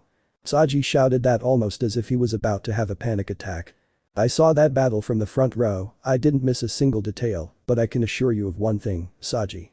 Hara spoke to him sincerely. Even if you become Vritra, you can't beat Ice and Balance Breaker if Ice uses his full power, and his power was on the same level as Sekiryuutei, although he has the advantage in martial arts and energy expenditure. And since that match will take place next year, Sekiryuutei will be much more powerful than he is currently. Oh well, what can you do? Saji looked very depressed, the warning Kara gave him made him feel smaller than he already did. It must be more incredible than I thought since I don't see myself being able to face Ice-kun like that. You better start training hard, Saji. Kiba felt so sorry for him. While that was happening, we reached the opposite side of the bridge. It was at that moment when a warm, slippery sensation enveloped my entire body. What was that just now? I thought in surprise and saw that everything around me was painted in dark colors. There was no other color. This was quite strange. In front of us at the other end of the bridge there was a thick fog, there was also fog under my feet and my friend's feet. This feeling? Asia said quite surprised. This feeling, there's no mistaking it. When I was kidnapped by Diodora, the device deep within the temple where I was imprisoned had this kind of mist. Dimension lost. Kiba muttered, clenching his fists tightly. The higher level longiness than the boosted gear that Azazel and Diodora mentioned. Kiba knelt down, touching the mist with his hand. This longiness, I find it hard to believe it's superior to mine and Vali's. Why was something like this activated so suddenly? Is everyone okay? The voice in the sky. Looking up, Azazel was flying in the sky, flapping his black feathered wings. He landed where we were and put away his wings as he spoke. Everyone except us has completely disappeared. We were most likely forcibly transported to an alternate dimension and sealed within it. From the looks of things, this is an alternate dimension that is an exact replica of Tajetsuku and its surroundings. Really? There were no signs of a transfer beforehand. So this is made almost the same way as the artificial battlefields in the tower. I asked Azazel. I could feel there were certain similarities. Yes, most likely the techniques of our three factions have been leaked. This place likely applies the same methods as the playing field, therefore the power of the fog must also be transferred to a replicated territory. Can the fog of dimension lost transfer everything it envelops around there? TCH, for it to be able to transfer me and all of you all together at once to this place without any warning signs, the longiness is incredibly terrifying. Azazel explained, and from the other end of the Tajetsuku bridge, I could sense the appearance of several new presences. In the fog, several silhouettes were seen, the most striking belonging to a person holding a huge spear. He or she pointed their spear forward, and a quick burst of light was seen shooting from the tip of the spear. Azazel anticipated and created hundreds of defensive barriers. The aura of the burst of light pierced through every barrier Azazel created as if they were made of paper. Bang! Azazel was hit by the blast of light and he was sent flying towards a very distant mountain. It's a joke. The people on the other side of the bridge continued moving forward until they stopped, now visible. The one who possessed the spear was a black-haired man. He placed that spear on his shoulder and smiled with strong combat intentions. Pleased to meet you for the first time, Supreme Ruler of the Fallen Angels, Azazel. Red Dragon Emperor, Hyoudou Issei and the last daughter of Krypton, Kara Zor-El. Chapter 63. The arrival of the hero faction. Hyoudou lost dimension unknown location. November 12, 2017, 12:45 p.m. Azazel had been attacked by a burst of light. Her attacker was a man with short black hair. He was wearing a dark blue uniform, wrapped around his uniform was Han Chinese clothing. It appeared to be a type of traditional ethnic clothing. The spear that was resting on his right shoulder gave me a very bad feeling. Judging by his appearance, this man is perhaps a year or two older than me. Although it's difficult to judge from his appearance alone. His companions also wore similar clothing. They were young men and women. The presence they gave off was very different from that of demons or dragons. Azazel quickly flew back to where he was and his expression was quite annoyed. Is this the so-called hero faction? The man with the spear said.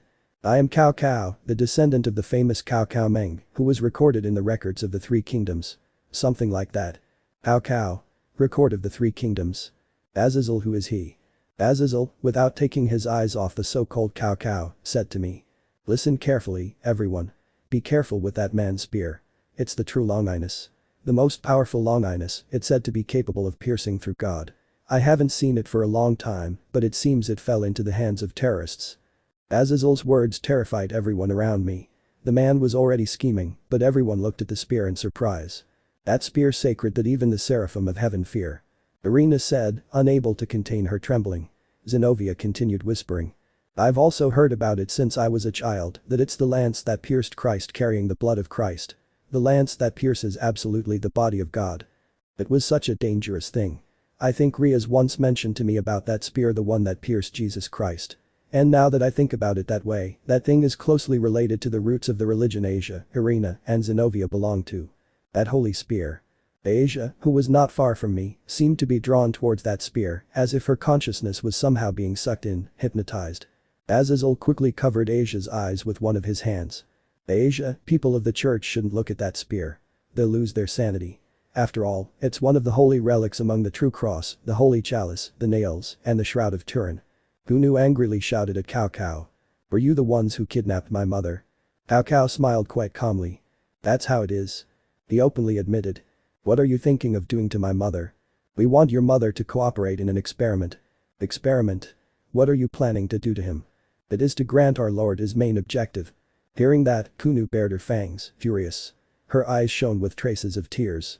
She was furious. Not only was her mother kidnapped, but she was going to be used in some kind of nefarious experiment.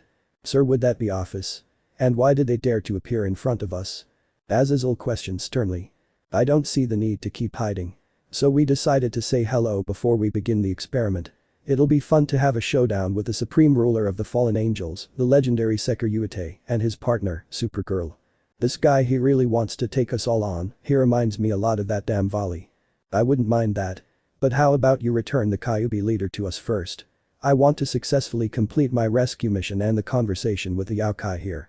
In that case, feel free to take it by force. Cao Cao challenged him.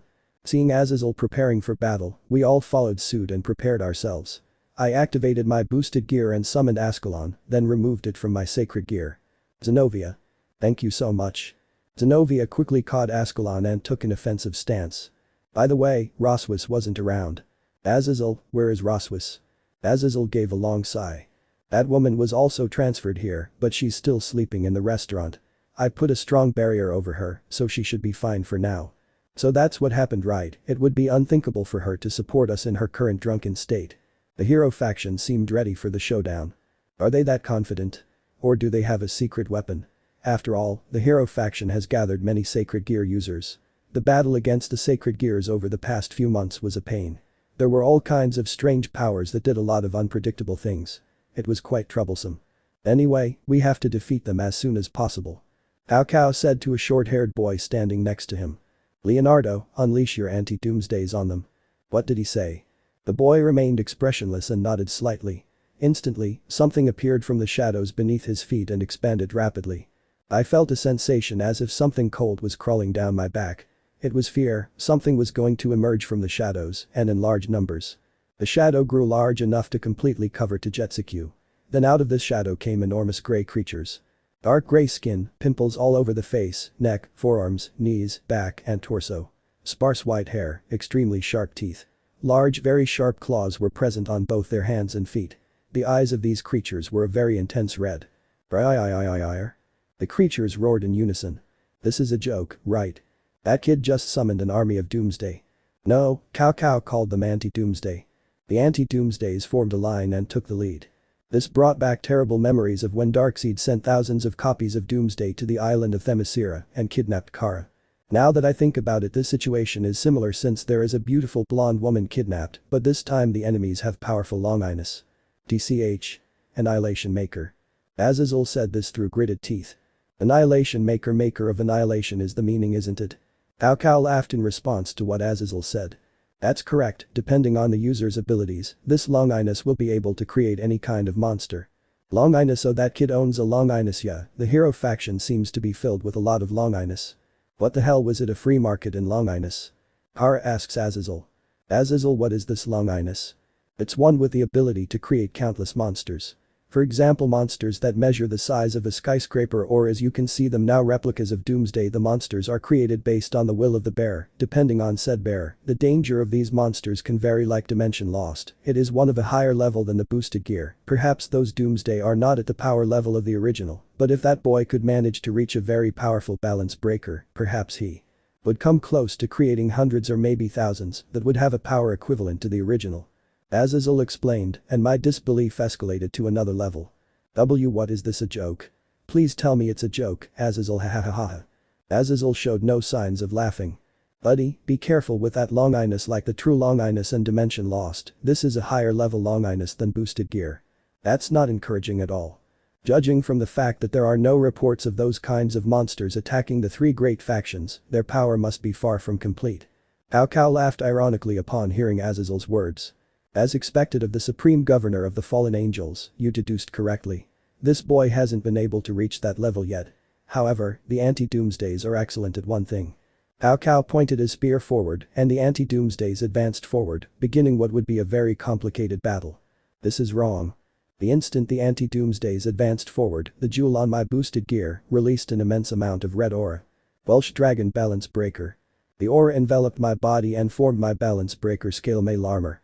My large dragon wings extended from my back, and at the same time, Kara took flight to a fairly distant place, and almost at the same instant she left, she reappeared in her Girl of Steel outfit, without the sunglasses or the ponytail. It would be easy to just charge forward and destroy them head-on without any worries, but it's most likely that these anti-Doomsdays are aiming to reach Asia, who is very important. Kunu is also important since she is Yasaka's daughter. I have to come up with a plan before I start this fight. Come on, think. Zenovia, Irina, why Saji? I looked back to see the three of them. You will protect Asia and Kunu. Irina, stay in the air and try to attack from a distance the anti-Doomsday that approach you. Zenovia, you will eliminate those that leave the attack range of Irina, and Saji, you will protect both of them. Use your sacred gear to stop the movements of the most dangerous anti-Doomsday. Drain some of their power if it is within your reach, and help Zenovia and Irina to eliminate the dangerous anti-Doomsday more easily. Understood, Ice. Count on me, Ice-kun. At your service, Hyoudou. Zenovia, Irina and Saji followed my orders and positioned themselves in front of Asia and Kunu. Saji activated all of his Vritra sacred gears while standing next to Zenovia. Irina took out her angel wings and halo and took flight to position herself in the air above Zenovia and Saji. Now I looked towards where Kiba was.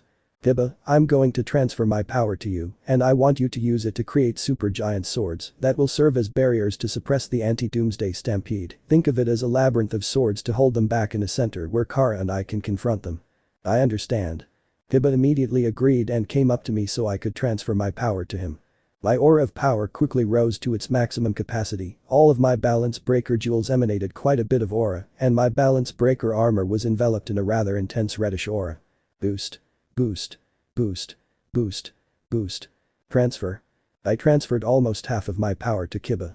Kiba was enveloped in an immense emerald aura and stabbed his Sekin sword into the ground. Sword birth. Shock.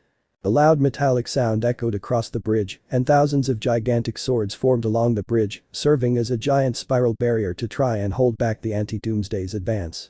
Okay, now we'll split into two groups, Kiba and Zez, you take the anti-doomsdays on the left, Kara, and I will go for those on the right. The priority is that none of them escape, and if you see that there are many enemies approaching where Zenobia, Irina and Saji are, create sword barriers to hold them back. Understood, Ice-kun. Count on it. Come on, Ice. Kiba, Zez and Kara answered me at the same time, and the four of us moved forward to quickly confront the anti-doomsdays. Kiba and Zez went to the left with their maximum speeds and attacked the anti-doomsdays with quick slashes using their respective swords. Kiba's balance breaker was greatly enhanced by my transferred power and he had little difficulty slicing and dicing the anti-doomsdays in front of him. Zez was a different case as his demonic sword was the most powerful and with it he was easily able to destroy them. Kara and I quickly came to the right and charged at the anti-doomsdays in front of us with powerful punches that tore the anti-doomsdays' bodies apart.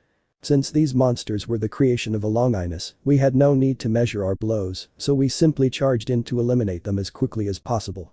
Multiple anti-doomsdays leaped upwards towards where Zenobia, Irina and Saji were. Irina quickly eliminated them by creating powerful rings of sacred aura, those that exceeded the range of her attack were immobilized by the lines of Saji's sacred gear, and Zenobia took advantage to quickly eliminate them with escalation. How, would you like me to be your opponent? Azazel took out his dragon jewel, the jewel of Fafnir, and then his body was wrapped in a powerful golden armor, the balance breaker of his artificial sacred gear. At the same time, his 12 fallen angel wings disappeared and a gigantic spear of very bright yellow light formed in his right hand. He quickly advanced against Cao, a line of golden light. This is a great honor. I'm going to face the legendary supreme ruler of the fallen angels recorded in the Bible.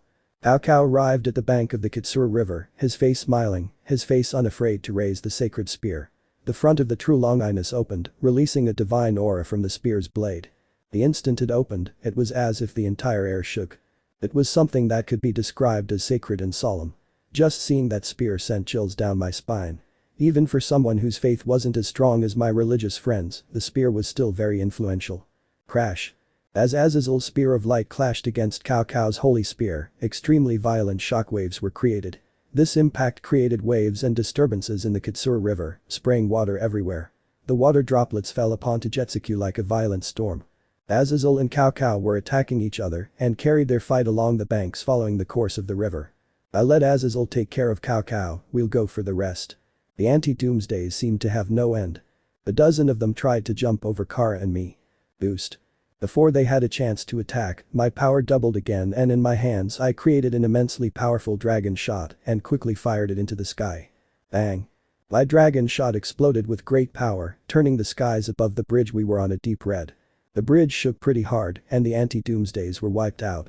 Another group tried to advance in chain in front of Kara and me, but she went ahead and fired a very powerful heat vision. It was powerful crimson beams that Kara fired, and with them she easily eliminated hundreds of doomsdays in a chain, without leaving any trace of them. Kara's heat vision is always so good.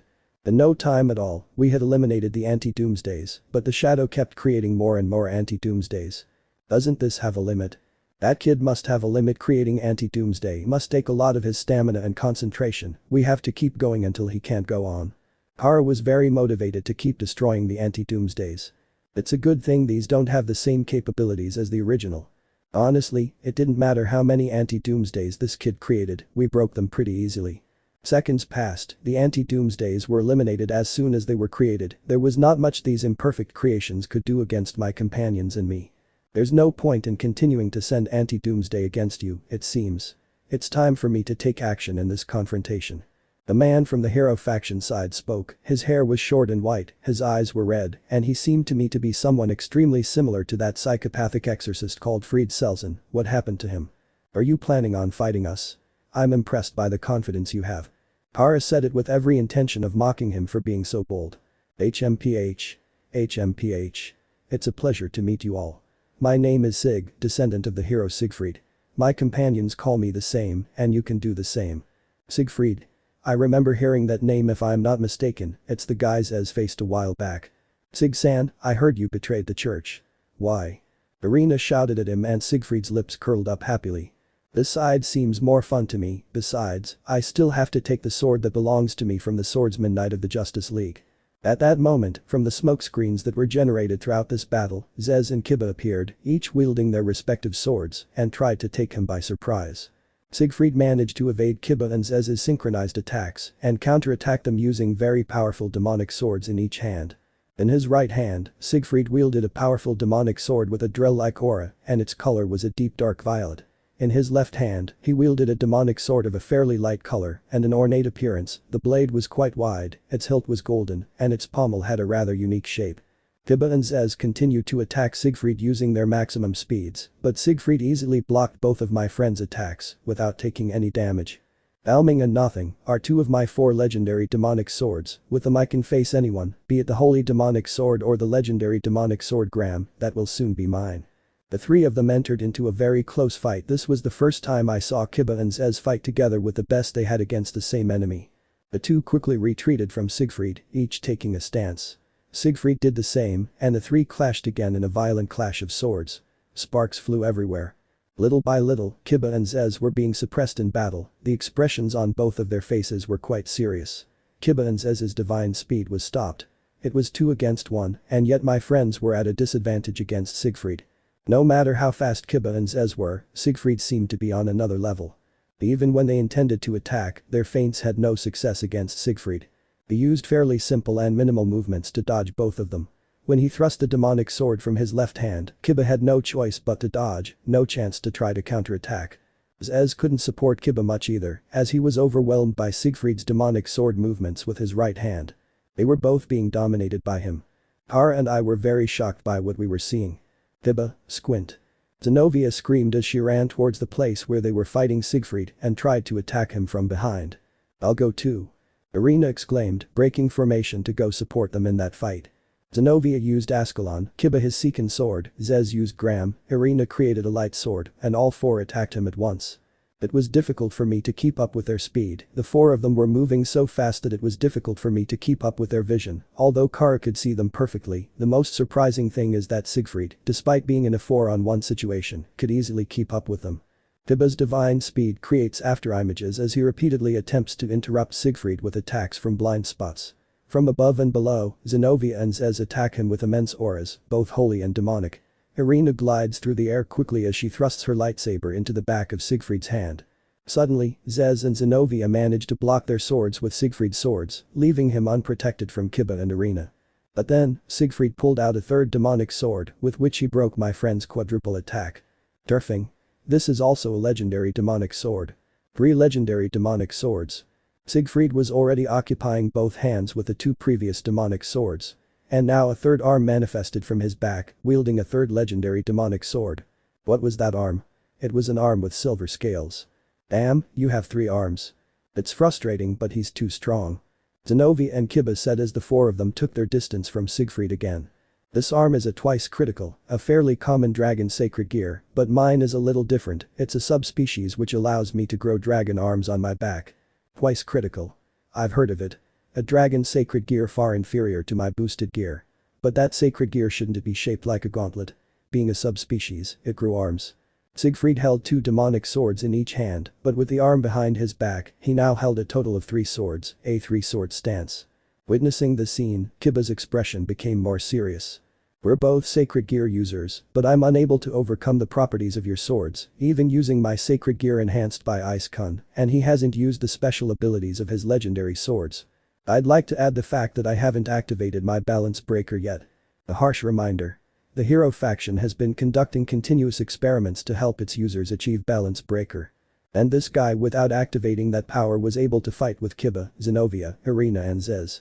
He is absurdly strong.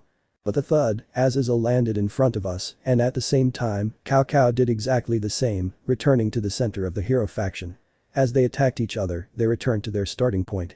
I glanced back at the place where they had previously fought. That direction was now a wasteland of dust. For quite some time now, loud crashing noises had been heard, which made me suspect dramatic events were about to happen. The Arashiyama stage has been completely destroyed. Azazel knew this was an artificial field, so he mercilessly used his large spears of light. In a few places, Azazel's armor was shattered and his black wings were also in disarray.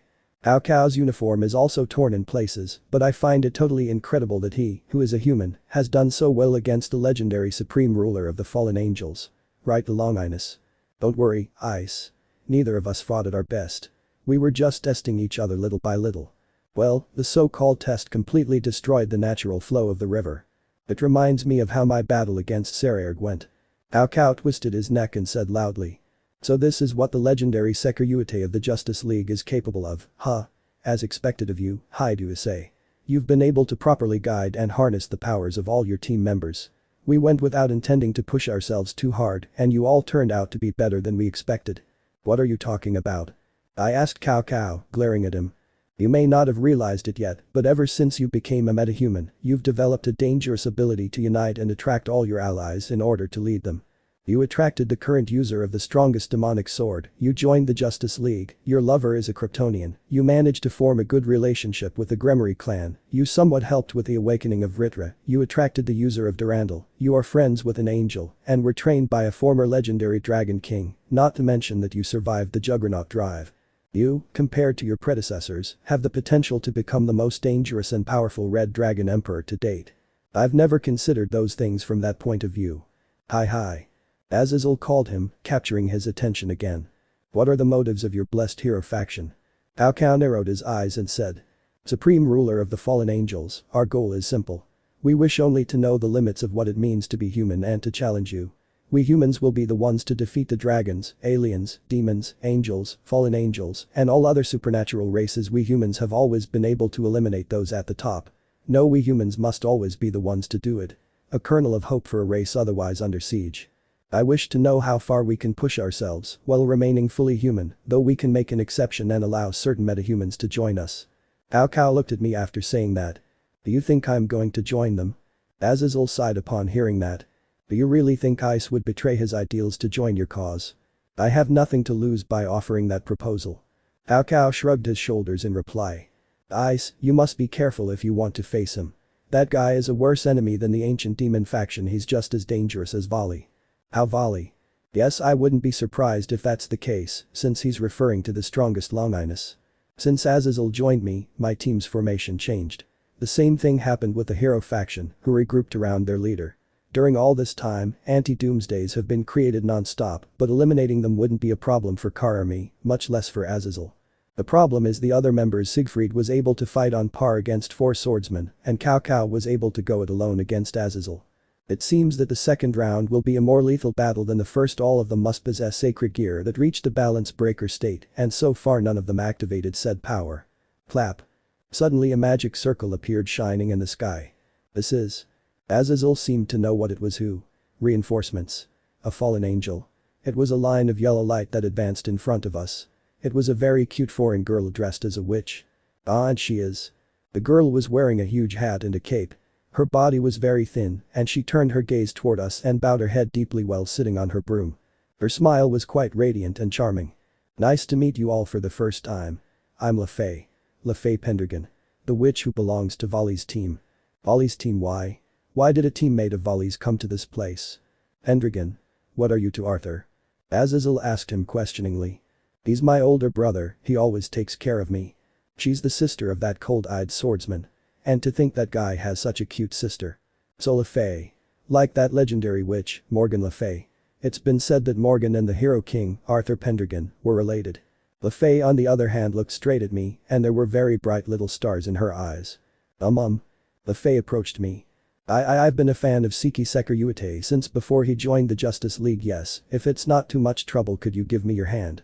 Lefay held out her hands to me, blushing. This. She took me completely by surprise and I didn't know how to react. For something like that to be said in the middle of this intense battle. Oh, yes. Thank you. I said to Lefay, shaking my hand in hers. Hooray. I did it. Lefay was very happy, and with joy she began to slide in circles around me on her broom. Those on Cao Cao's side were also shocked and mulling over the matter, very confused. Finally, it was Cao Cao who scratched his head and asked Lefay. So, what do you want from Vali's team? Without any hesitation, Lefay responded to Cao Cao with a big smile as she stopped in the air above me. Yes. I've come to deliver a message from Lord Vali. Ahem. I thought I told you not to bother me. That was the message, hee. Now you have to be punished for trying to put us under surveillance, Cao Cao. Crash. Immediately after the lovely Lefay's announcement, the earth began to shake violently. What was this feeling? An earthquake. No one's fighting now. Crack. That was the sound of something cracking. Looking over there, the ground had swelled, as if something large was about to burst through it. Tearing the ground apart and creating clouds of dust, what appeared was. Ooh, it's a huge giant that was roaring. WQQQQQQQ, what was that thing? Megazord. Mecha. Gundam. Transformers. Super Sentai. No, what it was. That thing was as big as a giant. It wasn't clear what kind of material it was created from, but it was definitely inorganic. Its arms and legs were enormous. That thing must have easily been over 10 meters tall. Azazel looked at the giant and shouted. It's Gogmagog. The Fae answered Azazel lightly. Yes. This is one of the strongest beings on our team, Gogmagog or Gog's Kun. Gog's Kun? Does he have a cute nickname? Azazel, that gigantic moving rock, what is it? Gogmagog. It's a war machine built by ancient gods eons ago. They sealed all its functions, and it should be wandering in the dimensional gap. I see, so to speak, it's some kind of megazord or mecha created by the ancient gods. This kind of thing exists in the dimensional gap. This thing is actually moving. Ah, this is the first one I've seen moving. I have so many questions. Although it was said that they were sealed and sent to the dimensional gap, this interests me a lot. Oh no, here it goes again. Azazel's eyes were shining like a child's. He is becoming more and more enchanted with ancient divine creations, ancient divine weapons, and other such things. Fortunately, Azazel seemed to recover immediately and began to murmur slowly. I see. The last time I saw Vali, he was investigating the dimensional gap. It wasn't just because of Great Red. The Fae nods at Azazel's concerns. Yes, Lord Vali detected the existence of Gog's Kun. Miss Office once mentioned the discovery of this giant who could move in the dimensional gap, so we went there again to search for him. Hey, so tell me what other teammates are on Vali's team? I asked LeFay. Aside from Biku, Speedy, maybe Fenrir, and the current Golem.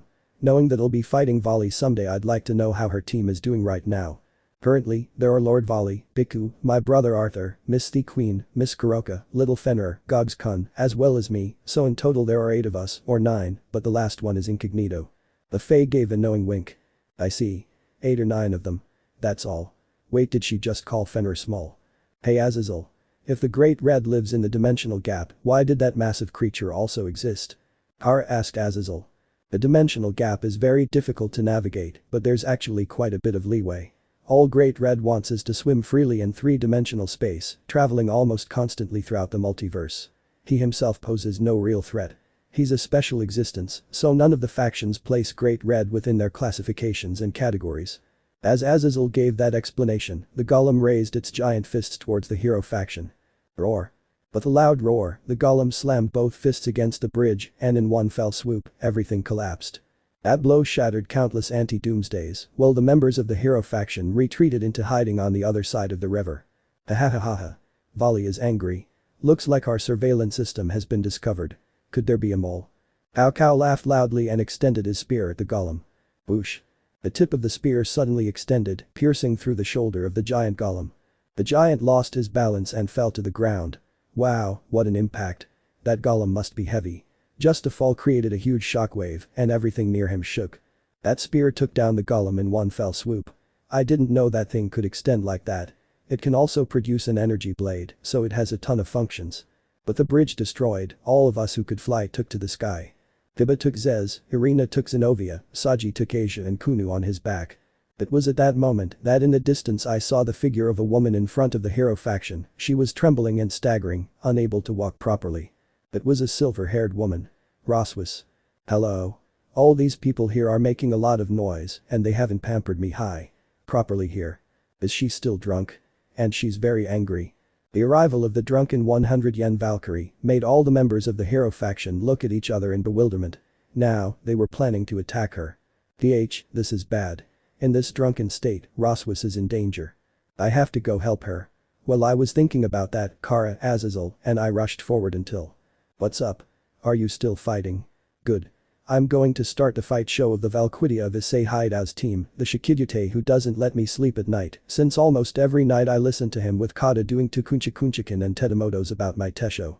Rossweisse shouted things I couldn't understand in her drunken language. The next thing she did was spread her arms, and an incredible number of magic circles formed in the skies above her. Esta my Noldakash magic that contains all the Aditibutad, all Ash Das and divine existences. From the terrifying number of magic circles, an alarming number of magical attacks were thrown out, filling the sky, changing their trajectory, and finally falling upon the hero faction like a heavy rainstorm. Houses, shops, roads, and electric signs all turned to dust and disappeared without a trace. Although I already knew that she was a master of magic, I never thought that the great Valkyrie could destroy an entire village with a breath. Well, if I think about it, it makes sense why he participated in the final battle against Loki. Fog appeared. Even though it felt like those magical attacks were about to hit the hero faction, a young man wearing a feather-cloaked uniform produced a fog from his hand and deflected all the magic. He's the user of the mist. Can he also defend against those massive magical attacks? The mist slowly spread from the mist user, eventually covering the entire hero faction. Cao Cao spoke from within the fog. There's too much interference. However, if the supreme ruler of the fallen angels, the legendary Sekiryuutei and Supergirl are there, then the opening ceremony will be a lot of fun. He made that announcement as if he was enjoying it. Tonight, we're going to use Kyoto's special Lee lines and the leader, the Kyuubi, and there's going to be a massive brilliant experiment at Niju Castle. If you want to stop us, please come and participate. The fog thickened. The mist that had previously been beneath our feet spread across our chests and came close to our faces. And then, little by little, everything we could see was blocked by the fog and everything disappeared.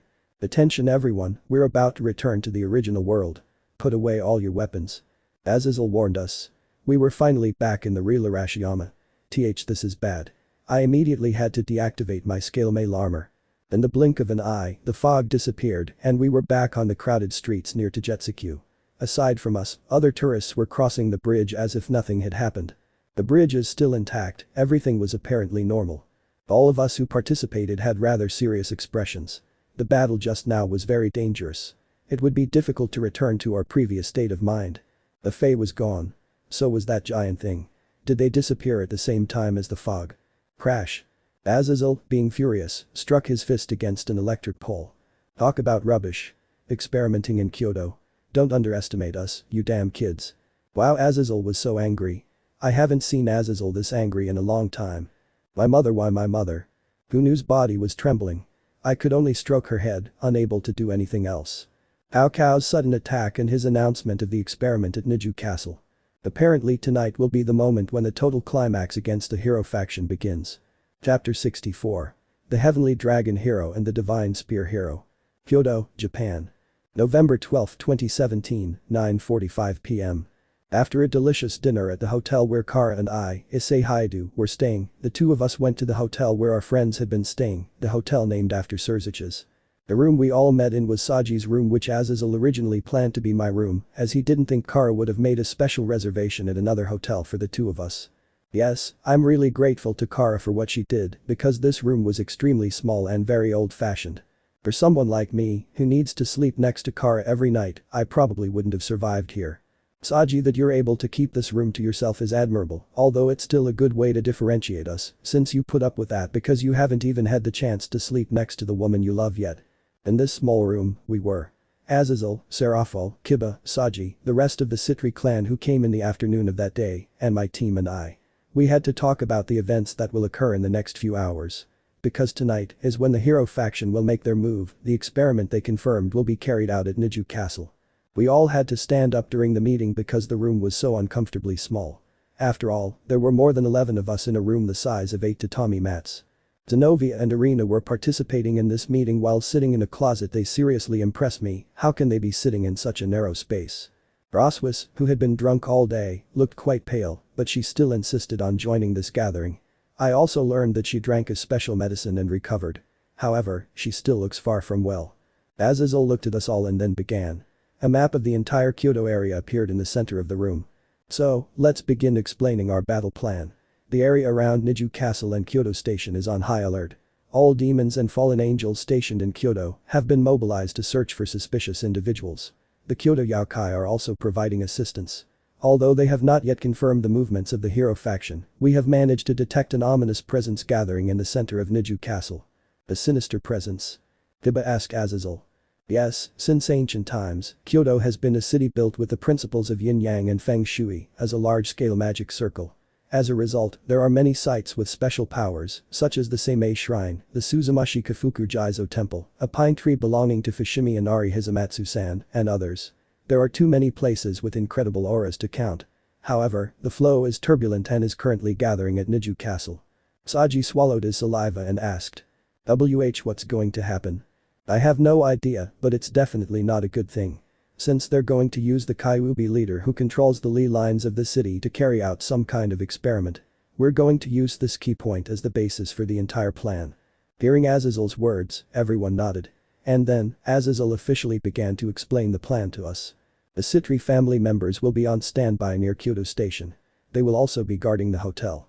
The hotel itself already has a reinforced barrier, so if anything happens, there will be a safeguard. If anyone suspicious enters, you will be responsible for handling the situation. Understood. The entire Citri group responded. Next up is Ice's team, with Kiba joining them. You'll be the main vanguard, heading straight for Niju Castle. Yeah. My team, Kiba and I answered. Azazel continued explaining. Their top priority is rescuing Princess Yasaka. Since we don't know how many more members Cao Cao will bring, I don't plan to send them alone. I've asked for the help of extraordinary beings. Did you ask for help? From whom? Kiba asked him. Well, what you need to know is that someone very capable is going to come and he's not part of the Justice League. This person is someone you can trust. Azazel said this with a happy smile, the corner of his lips twitching. Since Azazel said that, he must be someone very powerful. Who could it be? He already said he's not part of the Justice League. I have bad news. This time, I only got 3 servings of Phoenix Tears. Only 3. That won't be enough. We're facing the one with the most powerful longiness. Saji said it with a scream of terror. Yes, I understand. However, due to the Chaos Brigade's terrorist activities, Phoenix Tears have been in high demand all over the world. All of the strategic strongholds of the various factions have less adequate supplies. From the beginning, tears weren't something that could be easily mass-produced. The Phoenix family has been very busy. What was originally a valuable commodity has become even more precious due to the rising price. Among the demons, there have even been suggestions that the raiding game modify its rules regarding the use of Phoenix Tears. Wow, things have really gotten serious. Although this was only natural. Terrorist activities around the world are causing more and more people to get hurt. Therefore, as a recovery tool, it was only natural that the demand for Phoenix Tears would rise. On the contrary, it must be said that this was inevitable. Azazel continued. This is a secret, but now the various factions have united and redoubled their efforts to find Twilight healing users.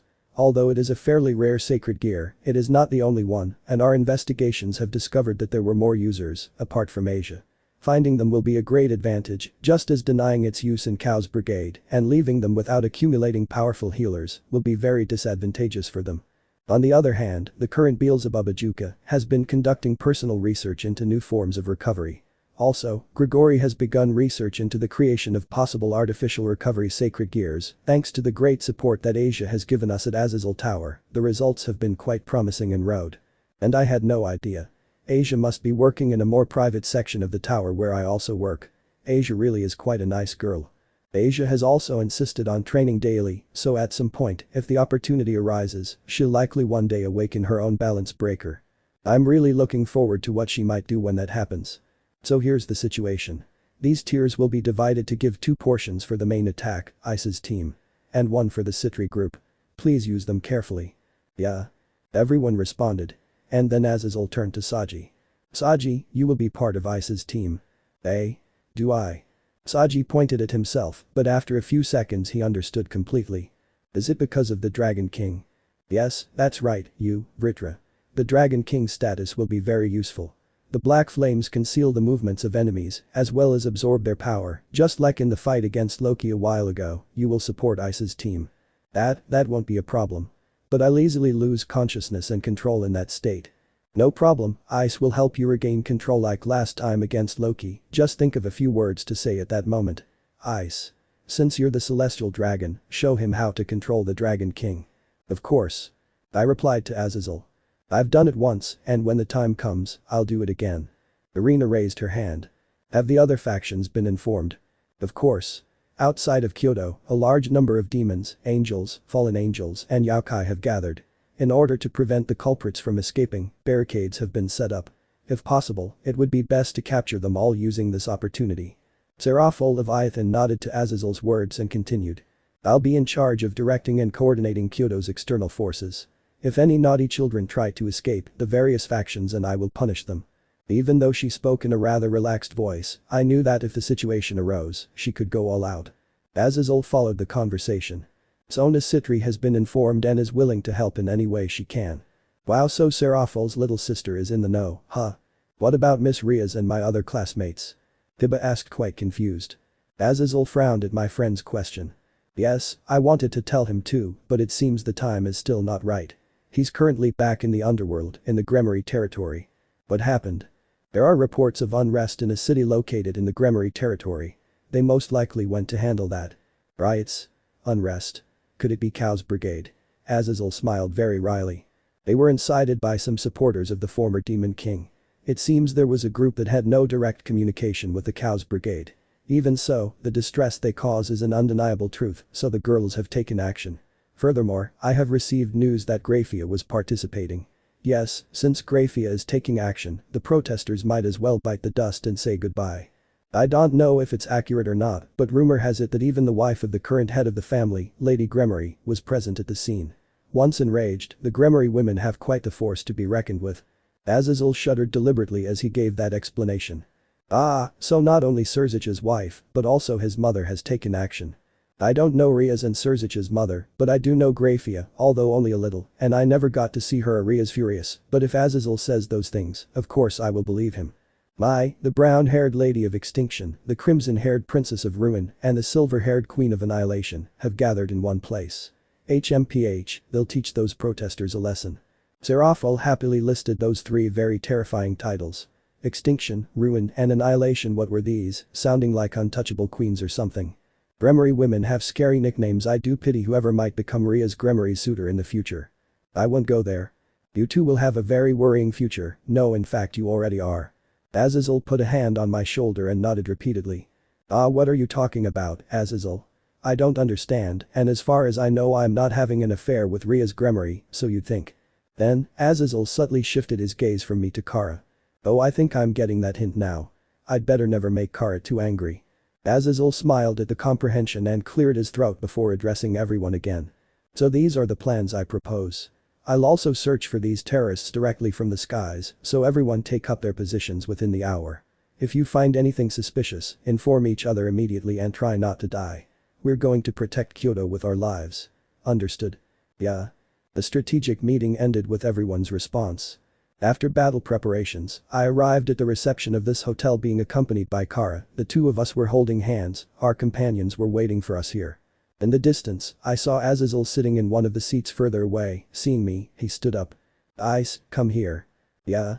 I approached Azazel as Kara continued on her way to join our companions after separating from me. How are you? Have you experienced any special changes yet? I see, Azazel is referring to my potential. I had informed him that I had delved back into the depths of my sacred gear before arriving in Kyoto and everything that happened. He, like me, doesn't know what might happen, and his curiosity is stronger than it is in me. No, I haven't felt any change yet. Ddraig, what's the situation with the Nano Gear Omega? It's almost complete, hopefully it might be completed before the battle against the hero faction begins, but I just don't know the capabilities, although the power itself is quite great and is still being developed. Suddenly, Rossweisse, who was meeting with my colleagues, ran straight to the bathroom. The Valkyrie who vomits, poor thing. Azazel said with regret seeing how quickly Rossweisse had left. I don't know if she's in any condition to fight. It was then that something that had been bothering me all day came back to my mind. Azazel. What's going on? What kind of person is Cao Cao? I mean, the one from the Three Kingdoms records. I'm not familiar with that story, and my opponent is supposed to be his descendant. It would be best if I knew something about him beforehand. Azazel smiled at me and began to give me an explanation. The original Cao Cao was someone who had many innocent people killed, in addition to being responsible for multiple political events, and his most important characteristic was gathering and developing human talent. Talent? Yes, no matter their family background, Cao Cao would use anyone as long as they were capable. Because of this, the state of Wei became a strong meritocracy. Ironically, Cao Cao's hero faction has also set its sights on gathering talent. It's been reported that he's hired all sorts of special ability users. However, Cao Cao's current approach differs from his predecessor in that his focus is on humans. He commands neither demons nor angels. He gathers all sorts of talent but limits himself to humans only. This is the one principle the hero faction upholds, and it's the most incomprehensible. And to achieve their goals, they will even use brainwashing to create more members for terrorism. But increasing the number of balance breakers and developing the annihilation maker through terrorism is going too far. Humans. I'm a metahuman part dragon, but ultimately, I'm also human. My opponents are other humans. It's so strange. I've faced several humans before, but now against Cao Cao, I feel different. The hero faction were they human beings who fought because they had deep beliefs in what it meant to be righteous or for evil. After all, they have been proclaiming themselves as heroes. Heroism isn't good.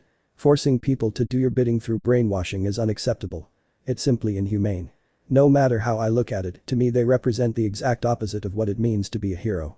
But who is right? As I was thinking about it a lot, Azazel asked me. What's going on? I've been thinking about it a lot today. Why do Cao Cao's group consider themselves heroes? Their actions are really bothering me. I understand that the meaning of being a hero is to be a savior.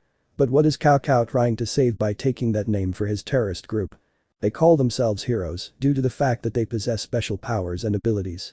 Logically, they should use those gifts to benefit humanity through great achievements or to defeat a great evil. In other words, they consider themselves heroes because they were born with the powers to become heroes, that is, the sacred gears that are a gift from God for the purpose of saving humanity. But as you well know, not all sacred gear possessors become heroes or obtain happiness. Being born with the powers to become a hero does not mean that you are already a true hero. Among sacred gear possessors, there are many who abuse that power and become famous. Cao Cao and I are humans born with a long illness and are considered heroes, but our paths are so different and he is the descendant of a hero, while I am the descendant of those who followed the path of the dragon of domination. Azazel sighed and said to me. TCH. You've been thinking a lot about the question of your predecessors versus their predecessors, huh? Just think about what you want to continue to be and where you want to go. Without hesitation, I answered him. I want to continue being by Kara's side with all my friends and colleagues. Azazel smiled at me quite happily. That's enough. Just remain yourself. That's the difference between your predecessors and the Cao Cao in front of you, that's what defines you as a hero. Talking to Azazel really clears my mind. Thanks for listening and clearing things up for me, Azazel. I really needed it. One more thing. I'll save Kunu's mom. That little girl was crying and suffering for her mother. I'm definitely going to save her. Azazel rubbed my head gently. I hope you never change and that you remain the same. Also, remember to stand firm in your convictions. Your dear Kara and the rest of your friends will always be strengthened by your resolve. No matter where you lead them, they will follow you. So morality is also up to me, huh? Understood. I, Issei Hyoudou. I will lead my friends straight to the battlefield. I declared that to Azazel and then went to meet up with my friends and was greeted by a rather warm and strong hug from Kara, who must have heard my entire conversation with Azazel with her super hearing, and even though she was hugging me tighter than usual, I gladly reciprocated it as tightly as I could. Before leaving the hotel, my team and I met up with Saji and his Citri clanmates at the hotel's automatic doors. Jen-chan, don't push yourself too hard. That's right, Jen-chan. We already agreed to buy souvenirs for Miss Ona tomorrow. See, Hanakai, Kusaka. Genshuru, show those terrorists the will of a servant of Citri. Understood, Yura. Please flee immediately if it becomes dangerous. I've been frequently training my escape skills, Meguri. Saji's teammates are cheering him on. He actually has a pretty good relationship with his teammates compared to his king. Just then, Kiba came up to me again and placed his hand on my right shoulder. Ice-kun, thank you for guiding me this morning in the battle of Tajetsuku. I hope you continue to guide me in the battle to come. You can count on it, leave it to me. I confidently replied to Kiba and we bumped fists. I'll make sure everyone returns safely no matter what. It's time for the second round between my team and Cao Cao's team. As I thought about it, I couldn't help but feel curious about what Zenobia was carrying. It seemed to be a weapon wrapped in some kind of cloth covered with magical writing. Is that? Zenobia saw my expression and with a smile, handed me the gun to take a look. Oh, you wanted to ask me about this, right?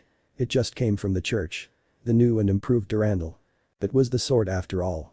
That's what I suspected, since she had told me at Azazel Tower that Durandal was enhanced in the church. Although I'm going to have to use it in a real combat situation without having tested it, Durandal totally fits my style, it's going to be great. I'm very interested in what this new Durandal can do. After all, Durandal is already known for its great power. If it's easier for Zenobia to wield and control the sword's power now, her accuracy will improve greatly. Sorry, I talked too much. Saji made an apologetic gesture with his hands as he ran to join us. His fellow Citri clan members offered us words of encouragement before we headed to Kyoto Station. My team, along with Kiba and Saji, advanced toward Niju Castle to confront Cao Cao and his followers. It took about 5 minutes after my team and I left the hotel and headed towards Kyoto Station. The station would be our starting point towards Niju Castle. Kiba and Saji were wearing sports and casual clothes, Asia too, Zez wore her dark-colored light armor, Zenobia wore her red battle outfit, Irina the black church combat suit, Rossweisse her Valkyrie warrior outfit, and as for Kara, she was already wearing her Supergirl outfit. Buo, Puea.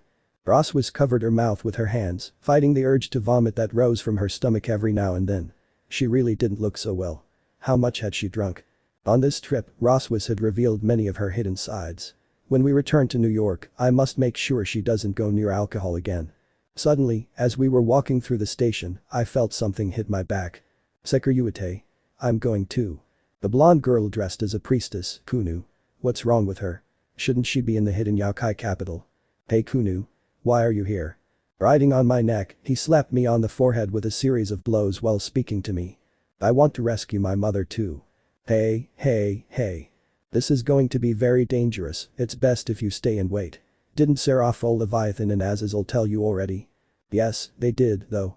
And I want to go save my mother, please. Take me with you. I beg you. To beg to such an extent. If I call Azazel right now, he'll definitely send someone immediately to take Kunu to safety, but it's not like I don't understand this girl's feelings. Maybe taking the Kyuubi's daughter with me could improve my chances of saving her mother. Okay, I'll take responsibility. I'll take you with me to save your mother. Kunu smiled quite happily and began to rub her cheek against mine. I thought that was so adorable. At the same time, a gentle warm sensation invaded my entire body. I'd already felt this during the morning. Yes, the same smoke surrounding me.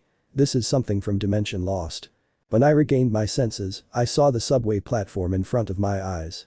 The sign revealed the name of the station as Kyoto, so this must be a replica of Kyoto Station. It was the second time he was teleported to this kind of dimension. The strange thing was that the only people there were Kunu and me. No matter where I looked, I didn't see Kara or my classmates and friends. This is. Kunu murmured as she sat on my shoulders. Yes, we've been teleported back again. So, this alternate dimension was created as a replica of Kyoto. Those guys' techniques are really incredible. It was just as Kunu said. The fog that surrounded us without warning was already alarming, but I could only have expected it to recreate the entire area around Kyoto Station, just like the simulated space during the day. My cell phone rang. It was Kiba. Did he come here too? By the way, the phones worked perfectly. Hello Kiba. Where are you now? Were you transported to this space too? Yes, we're at the Kyoto Imperial Palace. Rossweisse and Saji are here too. And you? I'm with Kunu on the subway platform at Kyoto Station. Wait a moment, let me see the map. I lifted Kunu off my shoulders and took out the map Azazel had given me beforehand from my pocket, spreading it out across the floor of the station platform. The Kyoto Imperial Palace is here. Northeast of Niju Castle. What, wait a minute. This dimension, can it be so vast? It's comparable to the size of this map, what's centered around Niju Castle. Yes, this dimension has recreated the wide streets of Kyoto with Niju Castle at its center. It's like the artificial battlefields in Azazel Tower or the raiding games of the underworld. Kiba, let's set up the meeting point at Niju Castle. Okay. Yes, I understand. Have you made contact with Kara and the rest? I believe they've also arrived in this dimension. Everyone seems to be well received by our host heroes. I'll try calling her from here. Try to get hold of Azazel, he might be with us too. My conversation with Kiba ended. After that, I had the chance to talk to Kara, who in turn, while I was talking to Kiba, she had contacted Asia. Apparently the hero faction separated us into 4 groups. Kunu and I. Kiba, Saji and Rossweisse. The church trio. Asia, Zenobia and Irina. And finally, Kara and Zez. It's a relief that no matter the situation, Asia is by Zenobia and Irina's side. If Asia were alone, I would be very worried. I also told Kara that we would meet at Niju Castle. Then, Kiba called again and confirmed that Azazel wasn't in this dimension and couldn't reach him. I also tried my phone, and sure enough, I couldn't get through to him. How strange. It's obvious that those of us inside this dimension can communicate with our cell phones, but we can't make contact with the outside. Rossweisse explained to me through Kiba that it's quite possible that this dimension has a special barrier that blocks communications with the outside world. However, this doesn't prevent us from being able to communicate with each other. Could it be a glitch in the Dimension Lost barrier, or is it deliberate? And continuing to ponder this won't get us anywhere. It's best if we all regroup again. Kunu and I have to hurry to get to Niju Castle. After today's tour, thanks to Kunu, I knew the way to get there and I can also continue onward via the subway line to get to Niju Castle Station. Most likely all my colleagues have already arrived at that location or are close to arriving. With that in mind, I activated my boosted gear and instantly, it released a large amount of very intense red aura. Welsh Dragon Balance Breaker. The red aura covered my entire body and took the form of my Balance Breaker scale mail armor with my dragon wings spread to their maximum. Seeing this scene, Kunu couldn't help but be impressed. Although I already saw it during the day, the celestial dragon armor is indeed red and beautiful, I love it. She patted my armor several times and marveled at it greatly. Although she speaks like a princess, deep down she's a girl her own age. For someone to dare to kidnap his mother. No matter the reason for doing it, forcibly abducting innocent people is something I don't intend to forgive. Kunu, I'm going to save your mother. Don't leave my side, I'll protect you carefully. Hearing those words, she blushed.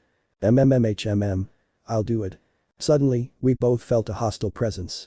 As soon as I looked at the front of the station platform, I found a man dressed in the hero faction uniform walking towards me. His hostility was directed at me. I must be his target. He stopped once he got close enough to me and smiled. Good evening, Sekiryuutei. Do you remember me? No, I don't remember at all. I don't even know who you are. The man smiled ironically. You'll know.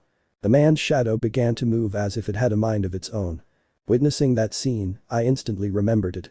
The owner of the shadows, wearing a large black coat, freely controlled the shadows and could transmit his attacks through the shadows of others. I remember now. You're that sacred gear holder who controls shadows and tried to attack me and my team a few months ago. Hearing my answer, the man showed a smile. Yes, I was that weakling who fell defeated by you and your allies, and thanks to the experience I gained back then, I can now fight you. The regret, fear, and self-loathing in my defeat has taken me to a whole new level. I'm going to teach you the true abilities of the shadow. The creak. I felt an indescribable sense of pressure. The shadows in the area near the man, the pillars, the vending machine, etc. all began to twist in a way that made my skin crawl. And then, the man said. Balance breaker. A series of whispering sounds were heard next. The presence emitted by this man grew stronger and all the surrounding shadows gathered around him. The shadows enveloped the man's entire body and then, little by little, the shadows took shape, forming an armor-like form over the man's body. A full bodysuit of shadow armor. It was almost like my own balance breaker. How about it? Similar to yours, huh? I've been wanting armor like yours since our previous battle.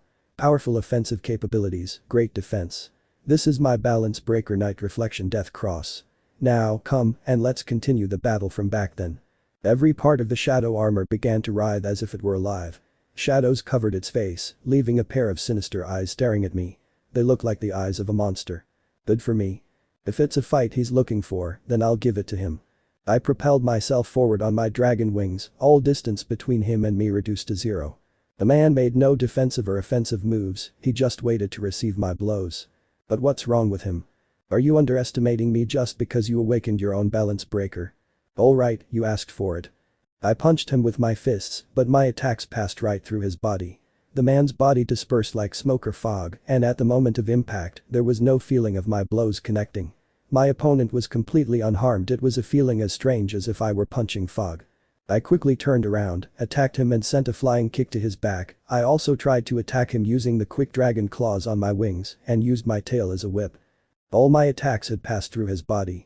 I returned to my initial position, adjusted my stance, and considered the situation. Don't bother trying to attack this shadow armor, it's useless. The man spoke in a mocking tone.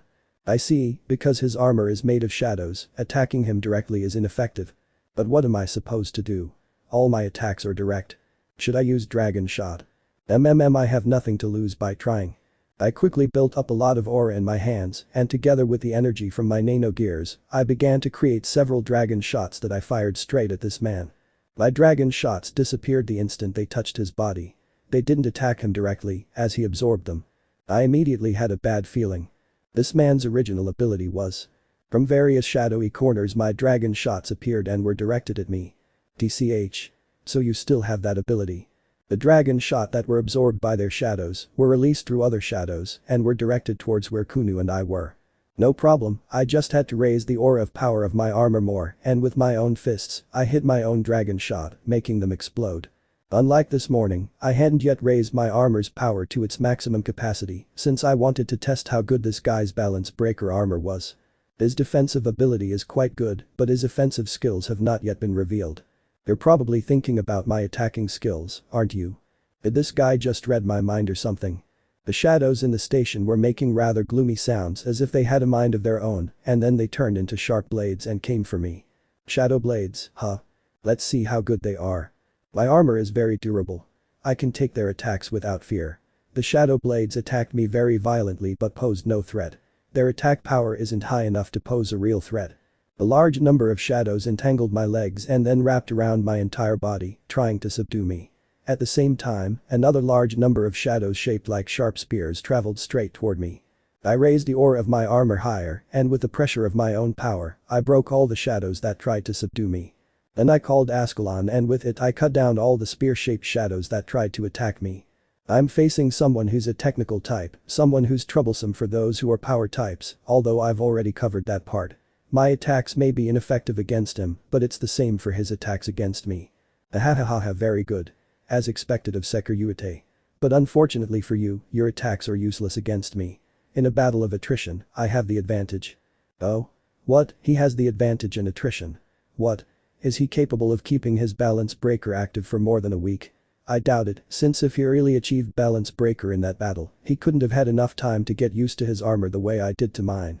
Maybe it would make sense if this guy was someone on Sererg's level or higher, then what he's saying would make sense to me. I'll help you. Kunu, who was standing near me, thrust her hands forward and attacked the man using a fireball technique. A very small fireball. The Shadow Man, yes. Shadow Man made no effort to evade it and smothered it by clenching his fist. Is this the little fox princess? Is this fox fire? This level of heat doesn't work against me, you know, right? It's not hot enough. Damn. Shadow Man laughed in a rather mocking manner and Kunu's face filled with much regret. Isn't it warm enough? In other words, he can feel the heat despite wearing shadow armor. HMPH. What a big fool, he just made the mistake of revealing his weakness. Yes, he feels so powerful that he's become arrogant. Doesn't he know the emblematic power of dragons? Ddraig, please keep Kunu safe under our wings. Of course, I'll protect it while you burn it. Ddraig said it in a rather amused voice. I took a deep breath, filling my lungs with air. And then I lit a small fire inside my stomach. I then raised my aura to its maximum, and the entire subway station was overwhelmed by the intensity of my power. All the jewels on my armor and the armor itself contained an immense thick aura of power. The subway station was dyed a rather intense red color. Ahahaha, amazing, so this is your true power. It's impressive even with my armor. I'm feeling chills seeing how intense that aura you possess is, although it won't help you. Transfer. Much of my powerful aura was transferred directly to the fire in my stomach. The flames inside my stomach became very powerful and I spat them out through my mouth. My flames were gigantic and completely consumed the station platform. The entire underground space was filled with flames. The shadows could take the fire, but the entire platform was engulfed in flames. Although the shadow armor may protect him from any direct damage, he's still able to feel the heat. This is the fire I learned with Draig's help. It burns and turns to ashes.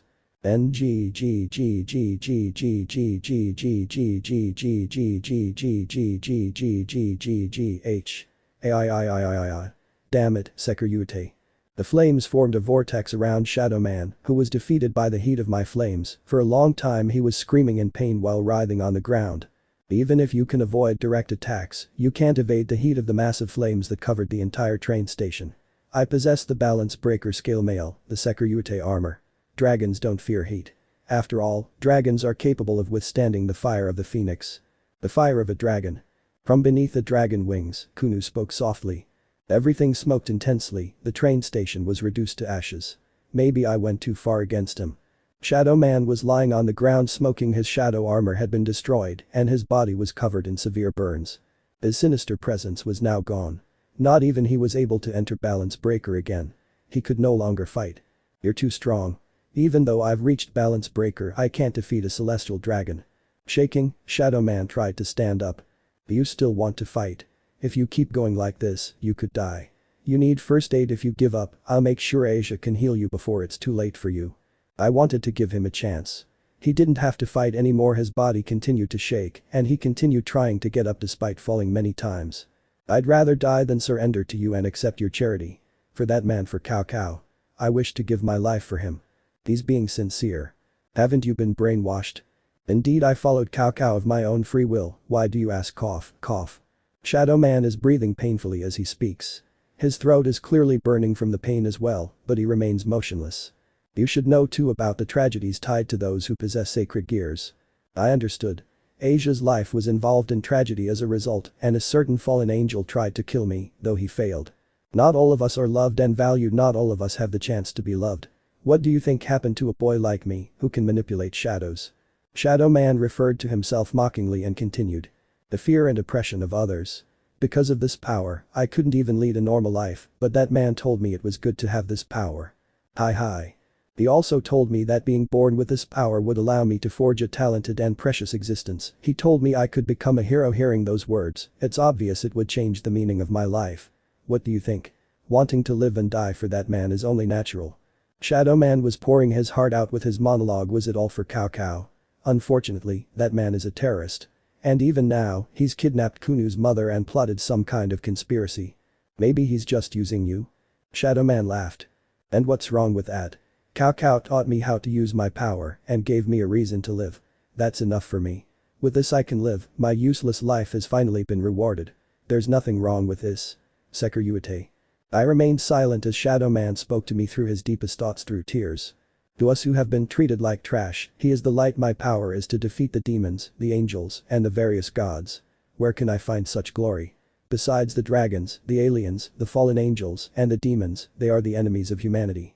We humans cannot consider them anything but a threat. A threat?